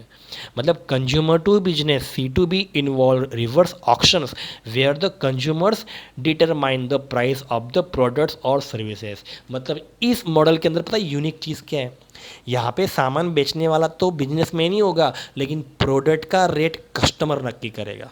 समझ में आया आपको? B2C में क्या होता है, बेचने वाला व्यापारी होता है, लेकिन प्रोडक्ट का भाव व्यापारी ही नक्की करता है। इसमें क्या है, बेचने वाला तो व्यापारी ही है, लेकिन प्रोडक्ट का भाव कस्टमर नक्की करेगा। मतलब वो सोचेगा कि मुझे इतने रुपए में देना है तुझे, ऐसा। मतलब यहाँ पे क्या है कि प्रोडक्ट को सेल करने वाला बिजनेसमैन ही है, लेकिन बिजनेसमैन अपने प्रोडक्ट का रेट फिक्स नहीं कर सकता, प्रोडक्ट का रेट कस्टमर फिक्स करेगा। और इसके बताए हुए रेट पे अगर बिजनेसमैन को अगर मान लो बेनिफिट हो रहा होगा तो ही वो सेल करेगा, वरना नहीं। मान लो फॉर एग्जांपल अगर कोई प्रोडक्ट 1000 की है, एग्जाम्पल कोई प्रोडक्ट 1000 की है और कस्टमर उसके लिए डिमांड करता है कि मुझे इसको 500 में चाहिए, तो बिजनेसमैन उसको कैसे सेल करेगा? नहीं करेगा, क्योंकि जबकि वो प्रोडक्ट तो 1000 की है तो उसको तो उसमें लॉस होगा। लेकिन अगर 1000 की प्रोडक्ट के लिए अगर कस्टमर 1500 या 2000 रेट फिक्स करता है तो बिजनेसमैन उस प्रोडक्ट को तो ईजिली दे देगा, क्योंकि उसको उसके अंदर बेनिफिट ही होगा। मतलब इसके अंदर यूनिकनेस क्या है पता है? अगर आपको बोर्ड के एग्जाम में अगर पूछा जाए कि C2B के अंदर क्या यूनिक, मतलब ऐसा कौन सा मॉडल है जहाँ पे प्रोडक्ट का रेट कस्टमर नक्की करता है, बिजनेसमैन नहीं। बेचने वाला बिजनेसमैन होता है, लेकिन ये प्रोडक्ट का भाव नक्की करने वाला, रेट नक्की करने वाला, फिक्स करने वाला कौन होता है? कस्टमर। इसलिए कहीं ना कहीं ये थोड़ी बहुत ऑक्शन की तरह है, क्योंकि ऑक्शन में भी हम लोग क्या करते हैं, नीलामी करते हैं, हमारा हिसाब से हम लोग रेट फिक्स करते हैं। तो यहाँ पे भी वही हो रहा है। इसलिए हमारे बुक में क्या लिखा हुआ है कि ये जो मॉडल है ना C2B, ये कहीं ना कहीं C2C मॉडल की कंपेरिजन में है, उसके जैसा है। हराजीने समावती पद्धति से लाइक ऑक्शन, ये थोड़ा बहुत ऑक्शन की जैसा है, ऐसा उनका कहना है, आप बुक में पढ़ना। ओके, लेकिन इसमें सिर्फ एक चीज़ यूनिक है कि इस मॉडल के अंदर प्रोडक्ट का भाव कस्टमर के द्वारा फिक्स किया जाता है। तो ऐसी कौन सी वेबसाइट है जहाँ पे इस तरह का वर्क होता होगा? तो वो एग्जाम्पल के नाम है beatstall.com एंड jitle.com। आप लोगों ने नोट किया, B2C के अंदर भी एग्जाम्पल थे, अमेज़ॉन, रेडिफ, फेबमार्ट, फ्लिपकार्ट। B2B के अंदर भी था trade India and commodity. C2C के अंदर भी था, है ना, OLX, क्विकर। C2B के अंदर भी है बिटस्टॉल एंड जितले। मतलब मैंने आपको 4 मॉडल बताया और हर मॉडल के अंदर मैंने आपको किसी ना किसी वेबसाइट का एग्जाम्पल तो दिया ही है। तो ये सारे एग्जाम्पल्स आपको बोर्ड के एग्ज़ाम के लिए याद रखने पड़ेंगे, क्योंकि एग्जाम्पल्स एग्ज़ाम में पूछे गए हैं। तो ये थी यूनिकनेस इस मॉडल की कि यहाँ पे बेचने वाला व्यापारी ही होता है, लेकिन प्रोडक्ट का रेट कस्टमर के द्वारा फिक्स किया जाता है। तो ये थे 4 मॉडल। अभी 4 मॉडल ख़त्म होने के बाद आगे और 3 मॉडल हैं, लेकिन ये 3 मॉडल थोड़े एक्स्ट्रा है तो ई कॉमर्स के ही, लेकिन ये 3 मॉडल गवर्नमेंट से रिलेटेड है। अगर आपको बोर्ड की एग्जाम में अगर सवाल पूछा गया कि ई कॉमर्स के अंदर कितने मॉडल हैं, तो आपका जवाब 4 ही टिक आउट करने हैं। वो 4, ये 3 है, लेकिन ये 3 गवर्नमेंट से रिलेटेड है। देखो वो 4 तो थे ही, उसके बाद ये 3 देखते हैं। उसमें से पहला है G2B। देखो यहाँ पे अभी एक चीज़ कॉमन होगी, G for government. So G2B government to business, G for सरकार, B फॉर बिजनेस व्यवसाय, गवर्नमेंट टू बिजनेस, जहाँ पे एक साइड पे सरकार होगी तो एक साइड पे व्यापारी होगा। दूसरा है G2C। अब यहाँ पे जो सी है ना, वो सी कस्टमर का नहीं है, कंज्यूमर का नहीं है, यहाँ पे सी हो जाएगा सिटीजन का। याद रखना, G2C गवर्नमेंट टू सिटीजन, सरकार थी नागरिक। ओके, सरकार थी नागरिक, गवर्नमेंट टू, ये गवर्नमेंट है और ये सिटीजन है। ओके, एंड तीसरा है G2G गवर्नमेंट टू गवर्नमेंट, दोनों साइड पे गवर्नमेंट, सरकार थी सरकार। ओके, जहाँ पे दोनों साइड पे गवर्नमेंट हो। तो ये तीन थोड़े एक्स्ट्रा बिजनेस मॉडल है, लेकिन ये तीनों की तीनों गवर्नमेंट्स के रिलेटेड है, क्योंकि देखो इसमें भी जी, इसमें भी जी और इसमें भी जी, जबकि इसके पहले के जो चार मॉडल थे वो गवर्नमेंट के रिलेटेड नहीं थे। चलो अभी इन तीन को भी हम लोग डीप में सीखते हैं। उसमें से सबसे पहला मॉडल है G2B। Okay, G2B government to business. तो थोड़ा कॉमन सेंस है, एक साइड पे कौन होगा, गवर्नमेंट, और एक साइड पे कौन होगा, बिजनेसमैन। बात करें गुजराती के अंदर तो एक साइड पे कौन होगी, सरकार, और एक साइड पे कौन होगा, व्यापारी। तो जहाँ पे एक साइड पे सरकार और एक साइड पे व्यापारी हो गए, बिजनेसमैन, तो वो जो मॉडल होगा वो G2B के अंदर इंक्लूड होगा। अभी आप सोच रहे होंगे सर इसके अंदर हम लोग क्या वर्क करते हैं। जैसे कि आप पैराग्राफ पढ़ो, સરકાર દ્વારા વ્યવસાયિક સંસ્થાઓને પૂરી પાડવામાં આવતી સેવાઓ અને માહિતીને સરકારથી વ્યવસાય કહેવામાં આવે છે. Government to business refer to the services and information provided by the government. समझ में आया. जैसे कि approvals for starting the business and a business organization can get all the information related to business policies. देखो Gujarati medium वाले जो बच्चे हैं वो भी इस पैराग्राफ को समझने की कोशिश करो, क्योंकि इसका गुजराती ट्रांसलेट मैंने किया नहीं है, क्योंकि बहुत सिंपल लैंग्वेज में लिखा है. Approval for starting the business. देखो अभी इस मॉडल में क्या होता है, किसी भी व्यापारी को अगर अपना बिजनेस स्टार्ट करना है ना, तो बिजनेस को स्टार्ट करने के लिए उसको पहले गवर्नमेंट के पास से परमिशन लेनी पड़ती है. ये बात आपको पता होगी. फॉर एग्जांपल अगर मैं बिजनेसमैन हूँ और अगर मैं मेरा कोई नया बिजनेस स्टार्ट करना चाहता हूँ, तो बिजनेस को स्टार्ट करने के लिए पहले मुझे गवर्नमेंट के पास से परमिशन लेनी पड़ेगी कि मैं ये बिजनेस स्टार्ट करना चाह रहा हूँ. तो पहले मेरी पूरी इंक्वायरी होगी, पूरी तहकीकात होगी, गवर्नमेंट वाले पूरी तरह से चेक करेंगे कि ये किस तरह का बिजनेस करना चाहता है. ओके, जो मेरी प्रॉपर्टी होगी वो सब कुछ चेक किया जाएगा, जहाँ पे भी मेरा बिजनेस अब मैं चलाने वाला हूँ. ओके, सब कुछ अगर मुझे लीगली लगेगा गवर्नमेंट को, तो गवर्नमेंट मुझे बिजनेस करने की परमिशन दे देगी. इसका मतलब कि बिजनेस करने के लिए भी गवर्नमेंट के पास से परमिशन लेनी पड़ती है. बिजनेस तो छोड़ो, अगर आपको छोटी सी दुकान भी खोलनी हो ना, तो दुकान खोलने के लिए भी आपको परमिशन लेनी पड़ती है. आपने देखा होगा, आप किसी शॉप में जाना, वहाँ पे देखो उन लोगों ने वॉल पे एक फ्रेम करके एक सर्टिफिकेट को उन लोगों ने लटकाया होता है. ओके, वहाँ पे उन लोगों ने अटैच किया होता है. तो वो सब क्या होता है, शॉप चलाने की परमिशन उनके पास है. अगर वो इनलीगली शॉप चलाएंगे और अगर गवर्नमेंट को पता चला कि ये बंदे ने हमारे पास से कोई परमिशन ली हुई नहीं है और ये अनलीगली अपने सोसाइटी के अंदर शॉप चला रहे हैं, तो उसकी शॉप सील हो सकती है. मतलब इन शॉर्ट ये मॉडल आपको समझ में आ गया होगा कि हम लोगों को अगर बिजनेस करना है, चाहे वो छोटा बिजनेस हो या बड़ा बिजनेस हो, बिजनेस करने के लिए गवर्नमेंट के पास से हम लोगों को अप्रूवल्स लेने पड़ते हैं, परमिशन लेनी पड़ती है. आगे क्या लिखा है, a business organization can get all the information related to business policies. Internet के ऊपर ऑनलाइन बिजनेस करने की कुछ पॉलिसीज़ होती है जो हम लोगों को गवर्नमेंट के हिसाब से फॉलो करनी होती है. मेरे हिसाब से मैं इंटरनेट के ऊपर ऑनलाइन बिजनेस नहीं कर सकता. उसके अंदर भी गवर्नमेंट की कुछ पॉलिसीज़ होती है जो मुझे फॉलो करनी पड़ेगी. गवर्नमेंट के बताए हुए रूल्स के हिसाब से मुझे मेरा बिजनेस करना पड़ेगा. एंड इसके अंदर सबसे बड़ा एग्जाम्पल है www.incometaxindia.government.in. क्यों पता है? क्योंकि यहाँ पे एक ऐसी वेबसाइट है, इस वेबसाइट पे एक व्यापारी गवर्नमेंट को अपना इनकम टैक्स चुका रहा है. तो हो गया ना रिलेशन गवर्नमेंट और बिजनेसमैन का. ओके, जिनकी सालाना इनकम बहुत ज़्यादा है. ओके, एक लिमिटेशंस होती है कि अगर आप सालाना 3-4 लाख 5 लाख से ज़्यादा कमाते हो, तो फिर आप लोगों को गवर्नमेंट को टैक्स देना पड़ता है, जिसे हम लोग इनकम टैक्स बोलते हैं. हाँ, तो देखो ये इमेज आप देखो, आपको आइडिया आ गया होगा कि हर कोई व्यापारी अपना इनकम टैक्स गवर्नमेंट को चुका रहा है. तो इनकम टैक्स चुकाने के लिए वेबसाइट कौन सी है, incometaxindia.government.in.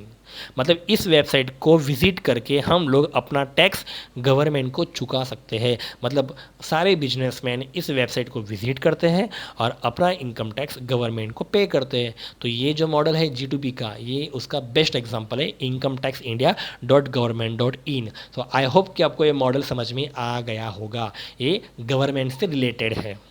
ओके। इस मॉडल के बाद अगला मॉडल है G2C, जिसके अंदर मैंने आपको सी कस्टमर का नहीं सिटीजन का कहा था। गवर्नमेंट टू सिटीजन, सरकार थी नागरिक। सिटीजन क्या होता है पता है? आपके एरिया के अंदर एक सिटीजन हाउस होगा, एक नागरिक संस्था पदपेढ़ी, पता है, जहाँ पे हम लोग बर्थ सर्टिफिकेट, डेथ सर्टिफिकेट बनाने के लिए जाते हैं। याद है आपको?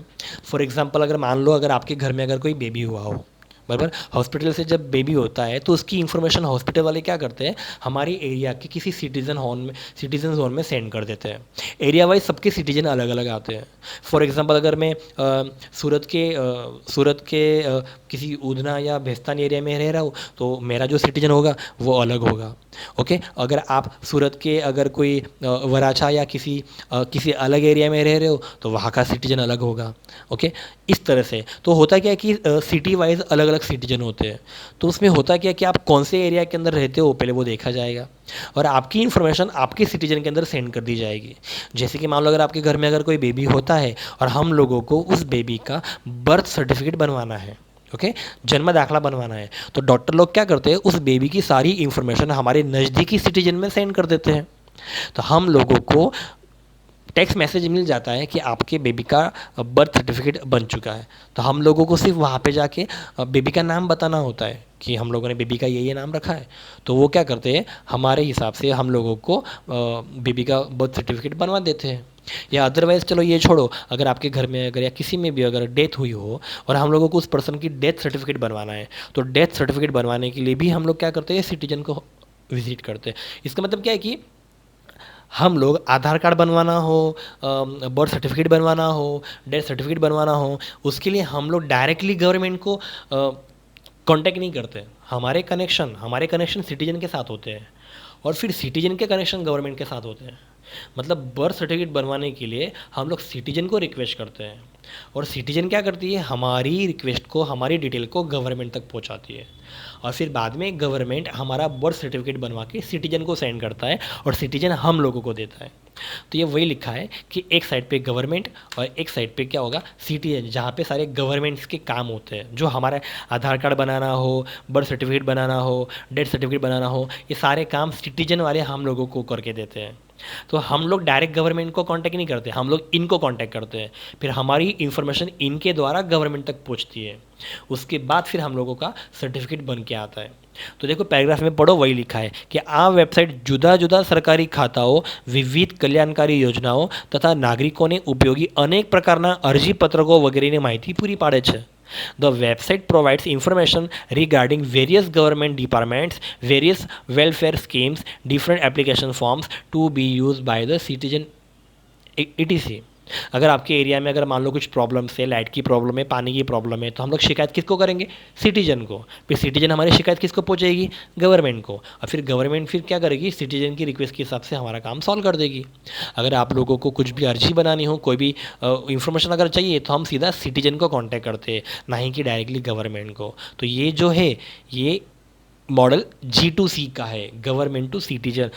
और इसकी जो वेबसाइट है वो वेबसाइट है www.gswan.government.in और GSWAN का पूरा फुल फॉर्म है Gujarat state wide area network. G for Gujarat, S for state, W for wide, A for area and N for network. ये है वेबसाइट का नाम। मतलब इस वेबसाइट के अंदर ये दोनों वर्क करते हैं, एक साइड पे गवर्नमेंट और एक साइड पे सिटीजन। इस वेबसाइट का यूज़ हम लोगों को नहीं करना, हम डायरेक्टली कस्टमर इस वेबसाइट को विजिट करके अपना काम नहीं करवा सकते, हम लोगों को सिटीजन के पास जाना ही होगा।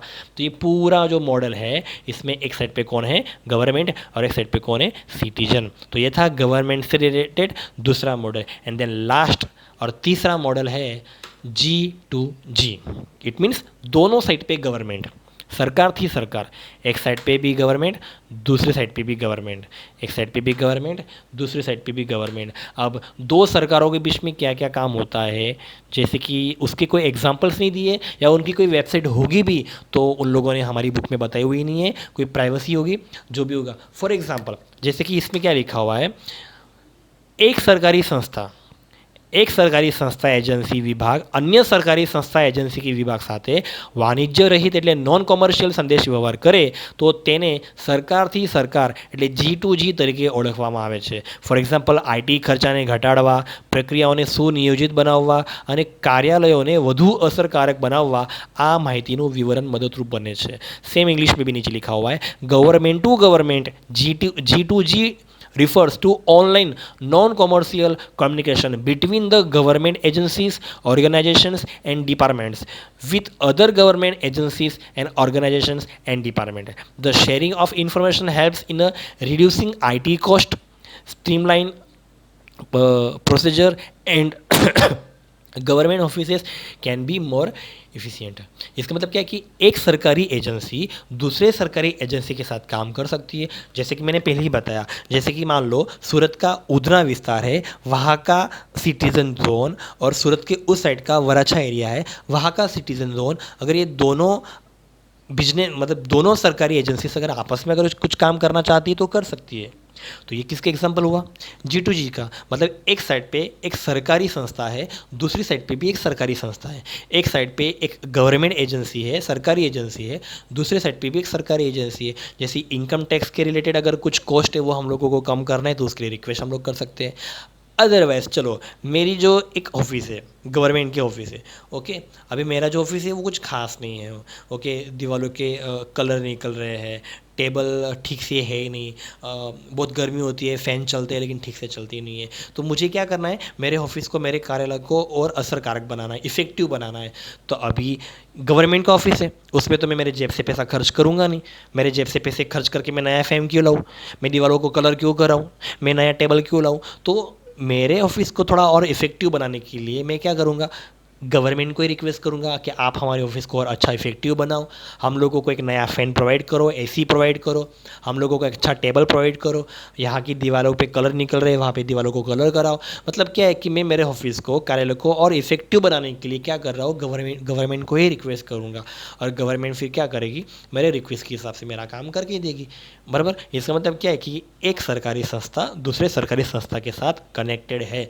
तो ये हो गया G2G. मतलब टोटल पता है मैंने आपको 7 मॉडल एक्सप्लेन किए. 7 में से जो 4 मॉडल है वो ई कॉमर्स से रिलेटेड है, जबकि 3 भी ई कॉमर्स से ही रिलेटेड है, लेकिन इन 3 का कनेक्शन गवर्नमेंट के साथ है. ओके, तो ये था हमारे चैप्टर का लास्ट टॉपिक. आई होप कि आपको सारे मॉडल समझ में आ गए होंगे. सो हमारा ई कॉमर्स का चौथा चैप्टर यहाँ पे फिनिश होता है. हम लोग अगले चैप्टर में नए चैप्टर के साथ मिलते हैं. तब तक के लिए थैंक यू.